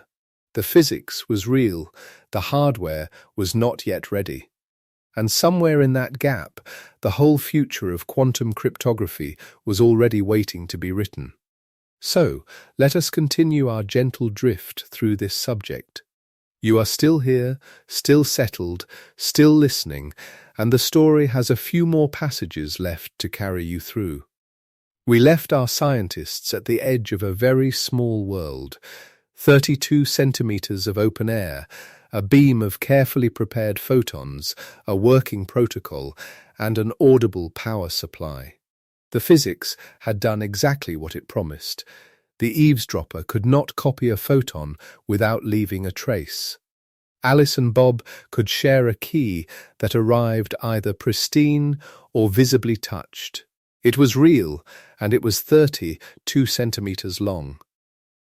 The obvious question, the one that must have sat at the back of every conversation in every laboratory working on this problem, was simply, how far can you go? And the answer, it turned out, had a shape to it. A shape determined not by the difficulty of the physics, but by something much more mundane. Glass. When a photon travels through an optical fibre, those thin strands of extraordinarily pure glass that already carry most of the Internet's data across oceans and continents, it does not travel forever. Photons, like everything in the physical world, encounter losses. The fibre absorbs some of them, it scatters others. Over distance, the number of photons that actually arrive at the far end falls, and it falls exponentially, which is to say, it falls fast.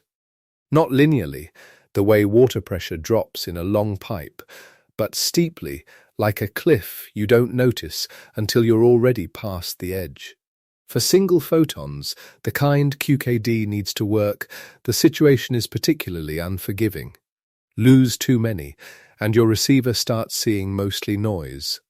The quantum bit error rate climbs. The security threshold crosses 11%, and then you have no secure key at all, you just have two people staring at randomness. Classical fiber networks solved this long ago with repeaters. A repeater does what the name suggests. It reads the signal that has arrived, weakened and distorted, and re-emits it fresh and strong. But repeaters work by measuring and copying. And we have spent a good portion of tonight establishing quite carefully that you cannot copy a quantum state.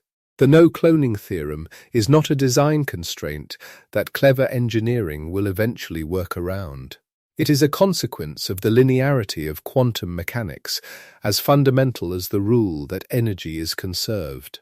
There is no engineering path to a quantum repeater that works the way a classical one does. You cannot read a photon's polarization state, write it down, and send a fresh copy. The act of reading changes it. The copy, if you tried to make one, would not be a copy at all. It would be a guess. So Fibre-based QKD sat in a peculiar situation for years. The physics worked beautifully, the mathematics was unimpeachable, and the glass had a hard limit. Practical, trusted relay-free QKD over standard Fibre was demonstrated at kilometers, then tens of kilometers. 100-kilometer demonstrations followed. Researchers invented increasingly clever variants of the protocol, among them something called twin-field QKD, which exploits interference between photons from two distant points, rather than transmitting single photons all the way from Alice to Bob. And with that technique, fiber-based demonstrations pushed beyond 500 kilometers, and in some experimental settings beyond 800. This is not trivial. These were real achievements driven by genuine ingenuity, but they were also, in a practical sense, still limited. A quantum key distribution network that serves only one building or one side of a city is not the quantum internet anyone is imagining. And so, at some point, the field looked up. If the problem is loss in the fibre, and if you cannot amplify without destroying the quantum state, then perhaps the answer is to leave the fibre altogether.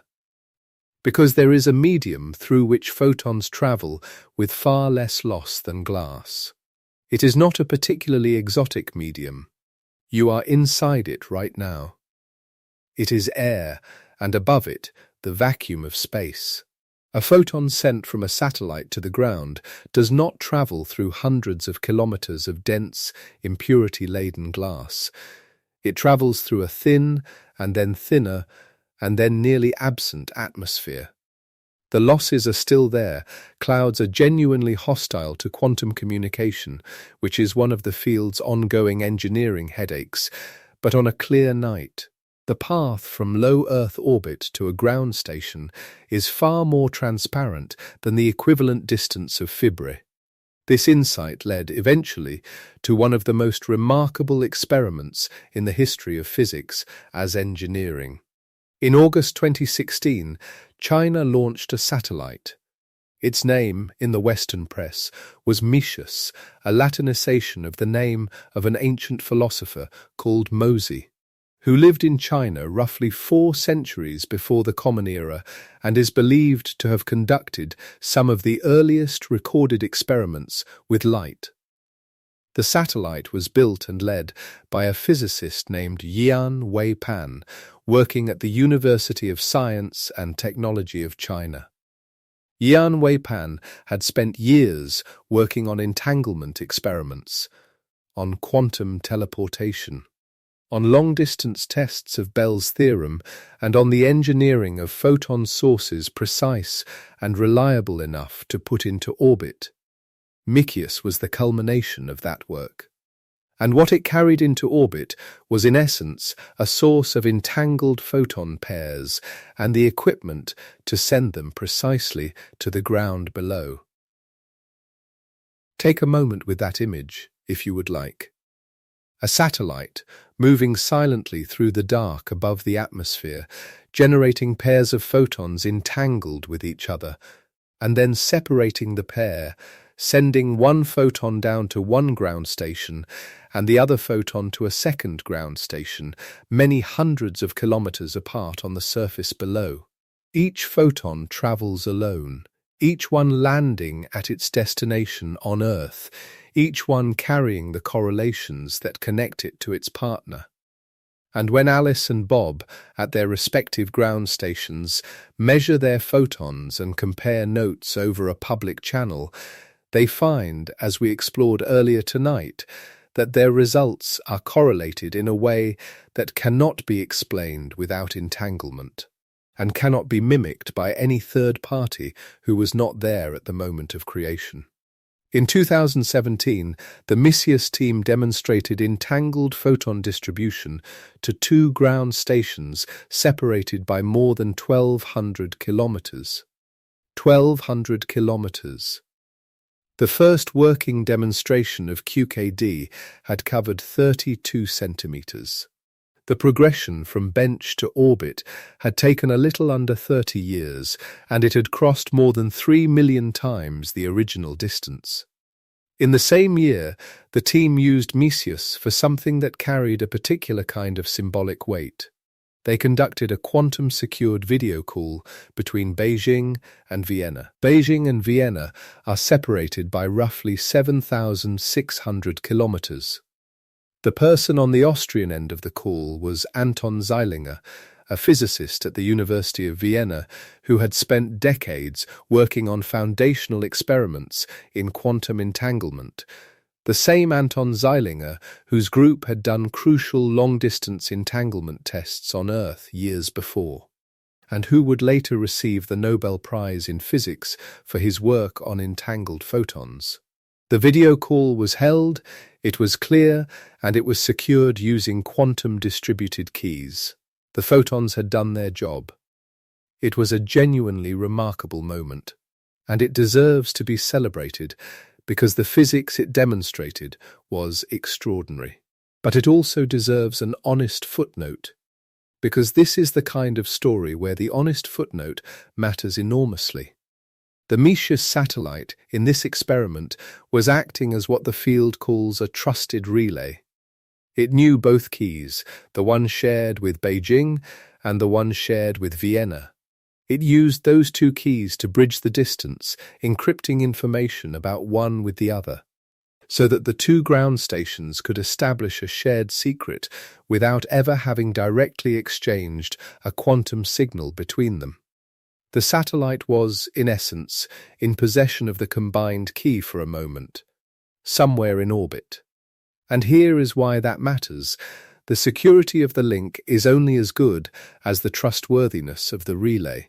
If you trust the satellite, if you believe it has not been compromised, that its operations are secure, that no one with the ability to access its onboard systems has done so, then the link is secure. If you do not trust it, if you imagine an adversary sophisticated enough to interfere with satellite hardware, or simply a satellite operated by an entity you have political reasons to be cautious about, then the link provides a weaker guarantee than the pure QKD physics would suggest. A truly end-to-end secure quantum link, one that does not require trusting any intermediate node, would need something called a quantum repeater, not the classical kind that copies and retransmits, but a device that uses entanglement swapping and quantum memories to extend the range of entanglement without ever learning the quantum states involved. This is an active area of research. Working long-distance quantum repeaters remain largely experimental. The vision of a global quantum internet, nodes networked by entanglement, carrying keys that physics guarantees, is real as a goal and being worked on seriously, but it is not the mischievous experiment of 2017. It is what comes after, and it has not arrived yet. So we have a satellite. We have 1,200 kilometers of entanglement distribution. We have a video call between Beijing and Vienna secured by quantum distributed keys with an honest asterisk about the trusted relay in the middle. It is a genuine milestone and a genuine caveat held together. And then we arrive at what I find to be, in the entire story of quantum cryptography, the most illuminating chapter. Not the most dramatic, not the most headline-worthy, but the most honest, and in its honesty, the most instructive. This is the chapter where the physics stays perfect and everything else begins to crack. The security proofs for BB84 and E91 are mathematical results. They assume certain things about the devices involved, that Alice's photon source emits single photons, one at a time, that Bob's detectors respond faithfully to the polarization states they receive, that no information about the quantum states leaks through any channel other than the quantum channel itself. Under these assumptions, the security is not a hope or a conjecture. It is a proof. If you build a BB84 system from ideal devices, the eavesdropper cannot intercept without leaving marks, and the mathematics demonstrates this rigorously. The world, unfortunately, does not manufacture ideal devices. Consider the light source first. Alice needs to emit one photon at a time. That is what the protocol calls for. But the practical lasers used in real QKD systems are not perfect single-photon emitters.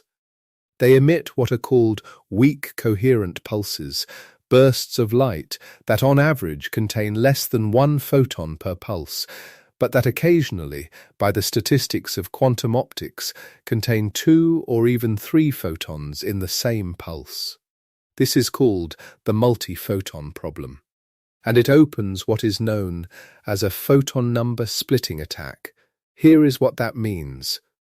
If Eve knows, or suspects, that a pulse occasionally contains 2 photons with the same polarization state, she can intercept one of those photons for herself and let the other continue to bob.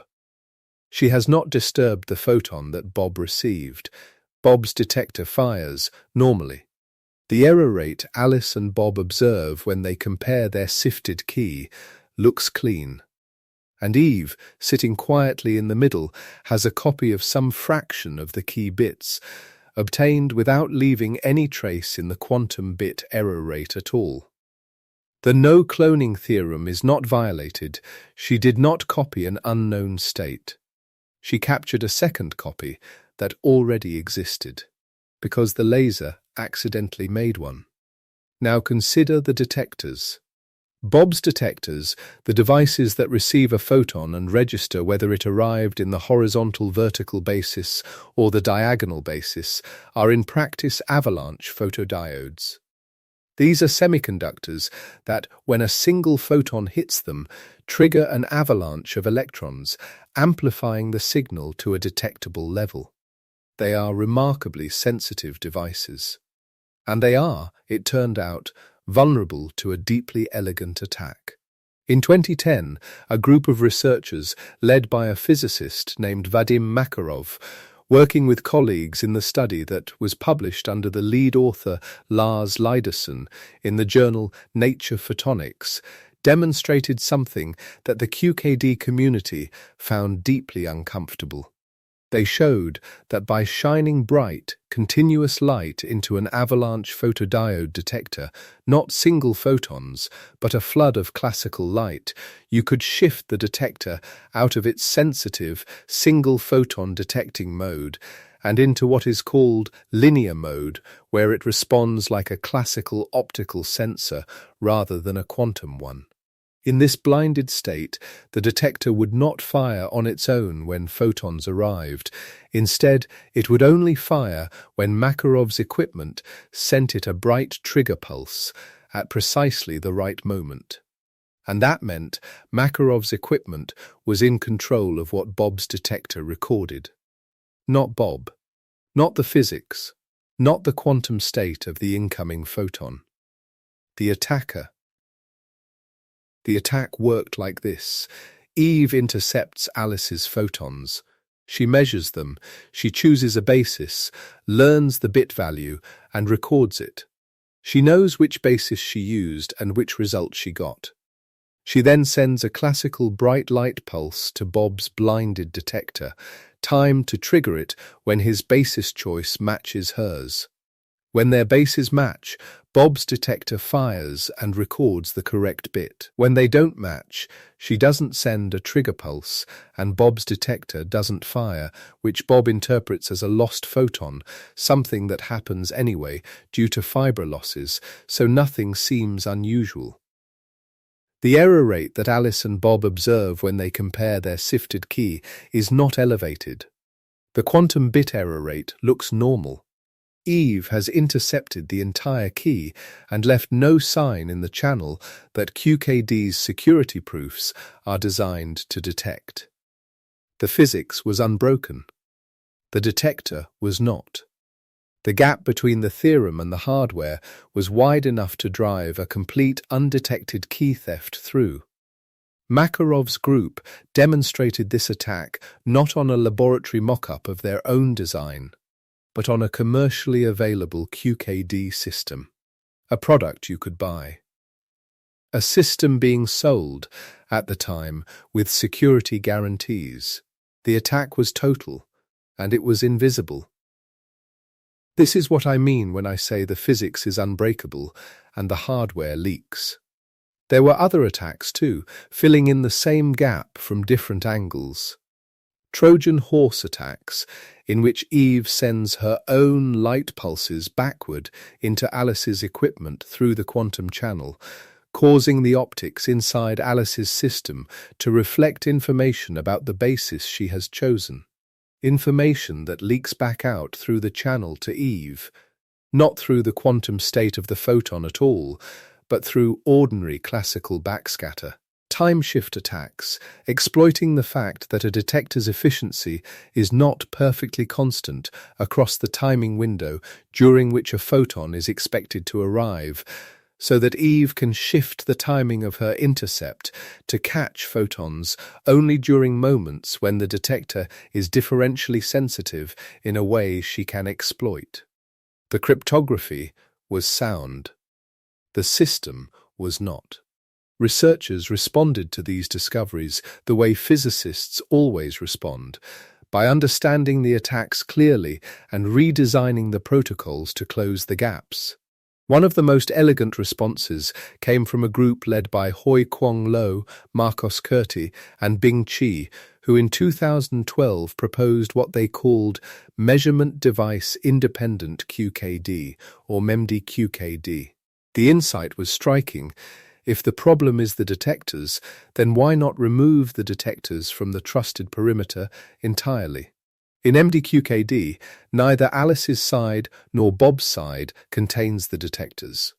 Both of them send photons to a central measurement node, which could be operated by an untrusted third party, even by Eve herself. And the measurement results from that node are used in a way that allows Alice and Bob to establish a shared key without the measurement node ever learning what that key is. Any attack on the detectors, any exploitation of their timing, their sensitivity, their blinding behavior is automatically accounted for, because the security proof does not rely on the detectors being ideal. It relies only on Alice's and Bob's own trusted preparation of photons. All detector side-channel attacks, in principle, vanish. Beyond MD-QKD lies something even more radical, device-independent QKD, or DQKD. This is the approach built on Eckert's 1991 insight about Bell's inequality. In device-independent QKD, you do not trust the internal workings of any device, not Alice's, not Bob's, not the source. The security certification comes from the observed violation of Bell's inequality itself. If the correlations you measure are strong enough to violate Bell's inequality, physics itself tells you that no local classical explanation, including a spy inside the hardware, can account for them. The security is not predicated on the devices doing what the manufacturer claimed. It is predicated on the measurement results and on what the laws of physics say those results imply. It is, in a sense, the most rigorous form of cryptographic security proof ever constructed, one that does not even trust the lab equipment. Device-independent QKD was demonstrated experimentally for the first time in 2022 by several groups working independently. It works. It is also extraordinarily slow, requiring near-perfect detectors and carefully prepared entangled pairs, producing key at rates that are far below what practical systems would need. But the point is not the rate.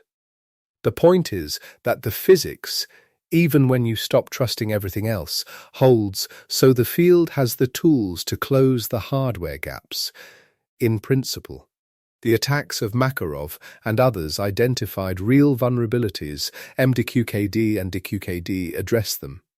Progress is genuine and ongoing.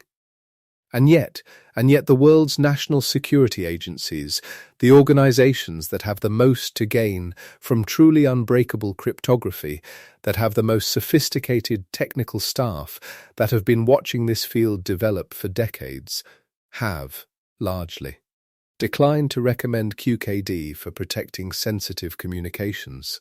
The UK's National Cyber Security Centre put their reasoning into a public guidance document with a clarity that is worth sitting with quietly. The US National Security Agency published similar reasoning in their own official guidance. Their objections are not about the physics, which they acknowledge is sound. They are about everything surrounding the physics. QKD requires special hardware. You cannot deploy it as software, the way you can deploy a new cryptographic algorithm to a billion devices with a software update. Every node that participates in a QKD network needs a photon source, a detector, optical alignment precise enough to maintain across temperature and vibration, and a fibre or free space optical link. This is not impossible. Networks exist. But it is expensive, fragile, and not scalable in the way that software cryptography is. QKD does not authenticate. It solves the key distribution problem, but it does not, on its own, tell you who is on the other end of the link. You still need classical cryptographic authentication to establish whose quantum channel you are connecting to, which means you still need cryptography underneath your cryptography. If the classical authentication layer is broken by a quantum computer, QKD's protections dissolve along with it. QKD protects only the key exchange. The rest of the cryptographic system, authentication, integrity checking, the classical algorithms protecting the actual message content, still runs on classical mathematics. You have replaced one component of the system with something physically unbreakable, but the other components remain. A sophisticated attacker does not need to break the quantum channel if they can compromise a router, a server, the endpoints themselves, or the classical authentication, and the trusted relay problem, which we encountered with Misseus, does not disappear for terrestrial networks either. A QKD network that spans a city or a country needs intermediate nodes. Each of those nodes must be trusted. Trusted physically, organizationally, operationally, the security guarantee propagates only as far as the least trustworthy node in the chain. So the agencies, looking at this picture, concluded that the better path was not to replace the mathematics of the key exchange with physics, but to replace the mathematics of the key exchange with different mathematics. Mathematics that, unlike RUSA or elliptic-curve cryptography, is believed to resist quantum attacks without requiring any photons at all. This is the other road, the one that runs parallel to all the optical fibre and all the satellites, and it is the one the world is actually building. Post-quantum cryptography. The name is a little misleading because it is not cryptography that uses quantum mechanics. It is classical cryptography, ordinary software running on ordinary computers, designed to remain secure even if the adversary has a powerful quantum computer. The change is not in the physical substrate, it is in the mathematical problem at the foundation. Instead of factoring large integers, which Shor's algorithm can solve efficiently on a quantum computer, post-quantum cryptography relies on problems that no known quantum algorithm can solve efficiently. The most prominent family of these problems lives in a strange and beautiful corner of mathematics called lattices. Imagine a very high-dimensional space, not 3 dimensions, not 10, but hundreds or thousands of dimensions. Now imagine a regular grid of points in that space, a lattice, like a crystal structure, but in a space your mind cannot picture. Points arranged in a repeating pattern, spaced at regular intervals, extending in all directions. Now imagine someone gives you an arbitrary point in that same high-dimensional space, a point that is close to the lattice but not exactly on it, and asks you to find the nearest lattice point. This is called the closest vector problem, and it is related to something called the shortest vector problem. Both are believed to be computationally hard. Not hard in the way factoring is hard in a way that no efficient quantum algorithm is known to touch. The specific version that post-quantum cryptography relies on is called learning with errors, or LWI. The idea, developed by the cryptographer Oded Regev in 2005 and building on earlier lattice work, is to construct a cryptographic scheme whose security reduces to the hardness of finding short vectors in a high-dimensional lattice, but wrapped in a way that makes it practical for key exchange and digital signatures. Learning with errors has been analyzed intensely by cryptographers for years, including by quantum algorithm researchers looking specifically for a Shor-style shortcut. So far, no efficient quantum algorithm for LWI has been found. The belief that it is quantum resistant is not a proof, and we must sit with that honesty. Because the whole story tonight has been about what happens when believed to be hard turns out to have been wrong, but it is a well-examined belief resting on a different mathematical structure than RISE, one that has so far resisted both classical and quantum attacks. In 2016, the United States National Institute of Standards and Technology, NIST, the body that sets federal technical standards, launched a public competition to identify and standardize post-quantum cryptographic algorithms. The competition was structured as a multi-round process. Submit candidates, evaluate them for security and performance, attack them, eliminate the vulnerable ones, and standardize what survives. The call went out to the global cryptographic research community, and teams from around the world submitted candidate algorithms. The competition ran for years, and its results were illuminating in ways that went beyond the algorithms that survived. In July 2022, NIST announced its first selections. Crystal's Kyber, a lattice-based algorithm, was chosen for key encapsulation. The function RUSA currently performs of exchanging cryptographic keys. Crystal's Dilithium and Falcon, also lattice-based, were selected for digital signatures. A fourth algorithm, Sphinx Plus, based on a completely different approach using hash functions rather than lattices, was selected as a backup signature scheme with a different mathematical foundation, providing diversity in case lattice-based schemes were ever compromised. In August 2024, NIST published the finalized standards, FIPS 203, based on crystals Kyber and called ML-Chem, FIPS 204, based on crystals dilithium and called ML-Diesser, and FIPS 205, based on Sphinx Plus and called Slich-Diesser. These are not draft proposals or research papers, they are published federal standards. Software is already being written that incorporates them. Systems are beginning to migrate. The long, slow, practical work of replacing ARSA and elliptic-curve cryptography across the Internet's infrastructure has started. But the competition also produced a lesson that, if you have been listening carefully tonight, will feel entirely familiar. One of the fourth-round candidates was an algorithm called SIKE, supersingular isogeny key encapsulation. It was based on a different piece of mathematics than lattices, using properties of special curves called supersingular elliptic curves and the relationships between them, called isogenies. It was a serious candidate, evaluated over years by many researchers. In 2022, two mathematicians, Wouter Kastrick and Thomas de Croo, found an attack. Not a quantum attack, a classical one. An attack that ran on an ordinary laptop. In about an hour, it recovered the private key. SIKE was immediately withdrawn. Think about what that means in the context of tonight's larger story. RISA is unbroken but not unbreakable.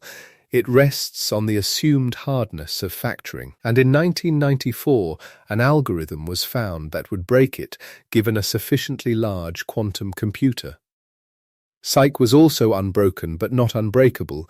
It rested on the assumed hardness of isogeny problems, and in 2022 two people found a path through that assumption using only a laptop and an afternoon.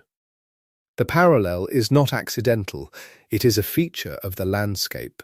In cryptography, no known attack is not the same as no attack. The two are separated by the history of mathematics, which has a long record of surprising people. The world is betting on crystals Kyber and its family. The bet is informed, careful, and backed by years of intensive scrutiny from the global research community. But it is still a bet. The security is still computational rather than information theoretic. The foundation is still an unproven assumption, though a different one than Russell's. The difference is that this assumption has, so far, resisted quantum attack. That is meaningful. And it is not a proof. The NSA published the Commercial National Security Algorithm Suite 2.0, CNSA 2.0, in 2022, laying out the timeline for national security systems to adopt quantum-resistant algorithms. Crystals Kyber and crystals dilithium are the designated replacements for the key exchange and signature algorithms that Shor's algorithm would break. The target is broad adoption through the 2030s. This is the concrete answer to the question so many people carry: what replaces it, and when? The answer is lattice mathematics and the 2030s, and the work has already begun. Years before Misius, before the NIST competition had even been announced, there were quieter, more terrestrial experiments in building quantum networks. In 2003, a network called the DARPA Quantum Network began operating in the Boston area.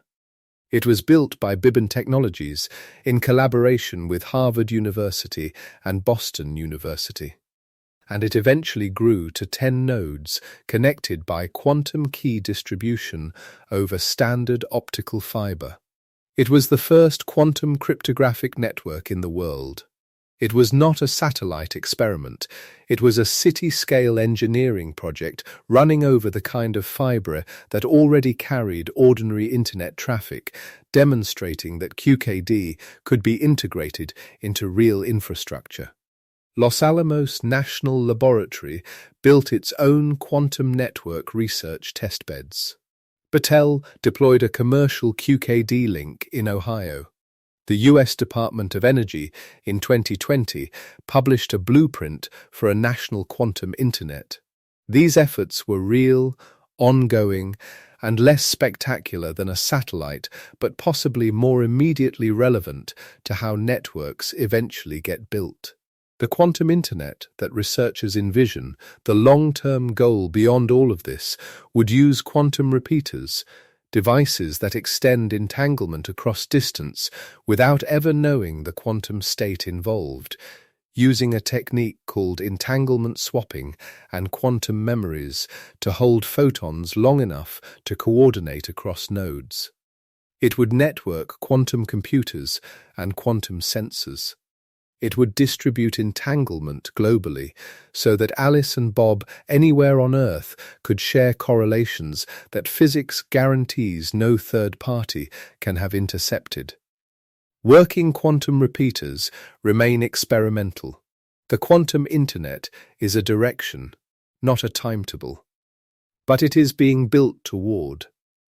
And so, here is where tonight's journey has brought us. Let me hold it all lightly for a moment, the way you might hold something fragile but beautiful in your hands. Every secret you have ever sent across the internet has been protected by an assumption. The assumption that factoring large numbers is hard. The assumption that the discrete logarithm problem is hard. Neither of these has been proven. They are the confidence of mathematicians who have looked carefully and found no crack, and the confidence has held, for decades, for everything short of a quantum computer. But in 1994, Peter Shor wrote down a recipe that would, given the right machine, dissolve those assumptions in an afternoon. The machine does not exist in the form it would need to. But the recipe is real, the people who would use it are watching, and the traffic you sent today may already be sitting on a server somewhere, waiting for the day it arrives. The first escape route anyone found that does not rest on another unproven assumption was not a mathematical one at all. It was physical. A photon cannot be copied. A measurement disturbs what it measures. An eavesdropper who intercepts a quantum channel leaves fingerprints in the error rate that Alice and Bob can see. QKD does not make interception hard, it makes interception visible. The lock does not jam, it rings a bell when someone touches it. And the first working version of this was demonstrated over 32 centimeters of open air on a table at IBM. By two researchers who built a machine that was completely secure against any eavesdropper who happened to be deaf. The range extended from centimeters to kilometers to hundreds of kilometers in Fibre, and then in August 2016, when a satellite named for an ancient Chinese philosopher was placed into orbit by Jian Weipan and his team, the distance problem broke open. 1,200 kilometers of entanglement distribution. A video call between Beijing and Vienna, 7,600 kilometers apart, with an honest asterisk about the trusted relay at the middle. And then the anticlimax, which is perhaps the most important part of the whole story, because it is the part that most explainers skip. The physics is unbreakable. The hardware leaks. Vadim Makarov and his colleagues demonstrated in 2010 that you could blind a detector with classical light, take control of what it registers, and steal the entire key of a commercial QKD system without leaving any signature in the quantum bit error rate. Photon number-splitting attacks exploited multi-photon pulses. Trojan horse attacks probed equipment with injected light. The mathematics of BB-84 was untouched. The machine was not. And the world's intelligence agencies looking at this picture at the hardware cost. The authentication gap, the trusted relay problem, the side-channel vulnerability concluded that the practical path forward was not photons, it was lattices. Crystal's Kyber is now a published federal standard. The migration to post-quantum cryptography is underway. It is unglamorous, slow, and deeply necessary. 1 billion lines of code will be updated. Software libraries will be recompiled. Web servers will begin negotiating keys using problems that no quantum algorithm has yet cracked. Most of the people using the internet will never know it happened. There are two futures being built in parallel. In one, the world moves to lattice-based cryptography. NIST standards propagate through the Internet's infrastructure over the 2030s. And the threat of a cryptographically relevant quantum computer is met by changing the mathematical assumption rather than abandoning mathematics. It is still fundamentally an assumption, just a newer, better examined, quantum-resistant one. The race between mathematical creativity and cryptographic security continues, as it always has. In the other, longer future, quantum repeaters become practical. The quantum internet becomes real, entanglement is distributed globally without trusted relays, and the security of some communications rests not on any assumption but on a law of nature, on the fact that measuring a photon changes it, on the linearity of quantum mechanics, on something that was proved, not conjectured, and that would require the laws of physics to be wrong in a way we have never observed, in any experiment, in any laboratory, anywhere. The second future is further away. The first is already happening. Both are more interesting than the headlines suggest. Somewhere in there, in the distance between what the physics promises and what the engineering can currently deliver, in the gap between a proof about photons and a billion-dollar infrastructure migration to lattice mathematics, in the strange space where the most elegant solution to a problem turns out not to be the practical one, somewhere in there is something true about how the world actually works. The most beautiful answer is not always the first one to be built at scale. The most rigorous proof is not always the first one to reach your bank account. But it shapes the long arc, and the long arc matters. You have been traveling through a lot of mathematics tonight, and through more than a little physics, through the assumption hidden inside every Resa key, through the period-finding trick that Shor wrote down in 1994, through the graduate student's rejected manuscript that sat in a drawer for over a decade before anyone understood what he had seen, through two researchers in Bangalore presenting a protocol that encoded secrecy in the angle of light, through entanglement and Bell's inequality and the strange certification that comes from measuring correlations that classical physics cannot explain, through 32 centimeters of open air and 1,200 kilometers of entanglement from orbit, through detector blinding and Trojan horses and the honest, unglamorous reason that physics-perfect cryptography is not yet how the world works,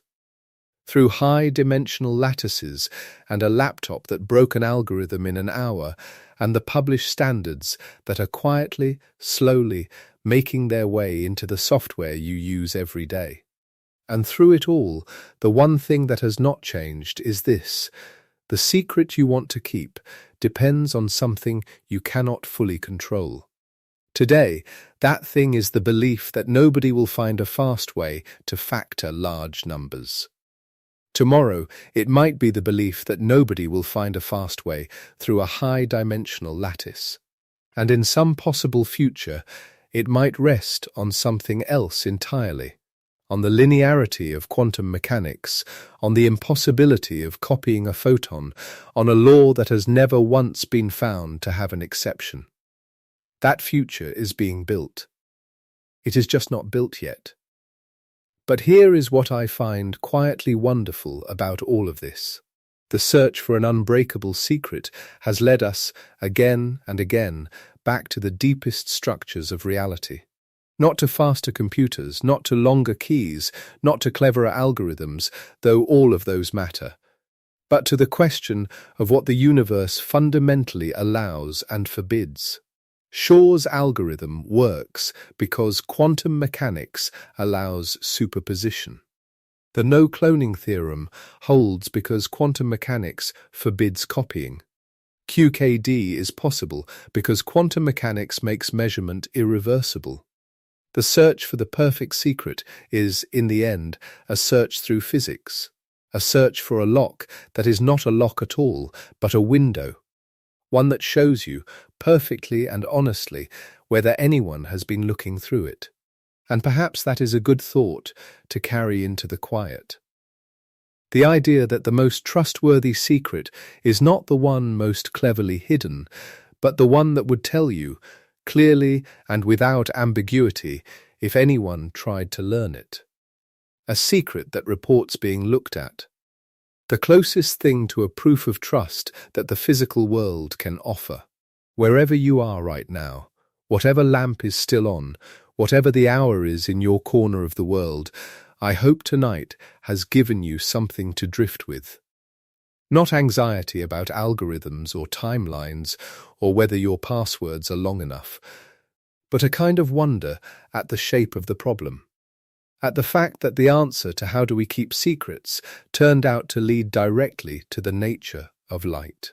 The linearity of mathematics, the behavior of particles that have never met and yet remain connected, and the strange and fundamental truth that looking at something changes it forever. We have drifted a long way tonight, from the assumption inside RSA to the entangled photons above the Earth. From a paper that sat rejected in a drawer to a satellite named after an ancient philosopher.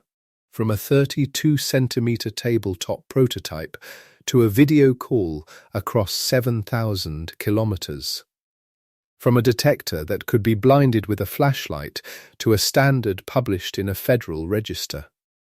It is a long journey, and I am glad you made it this far. If you enjoyed this slow drift through the physics of secrets, a gentle like and a subscribe would mean a great deal to this small channel. Small creators like me really do rely on your support to keep making these. And if you would like to leave a thought where you are listening from tonight and what time it is in your corner of the world, I would love to know. Sleep well, fellow voyager. The next journey keeps until you wake.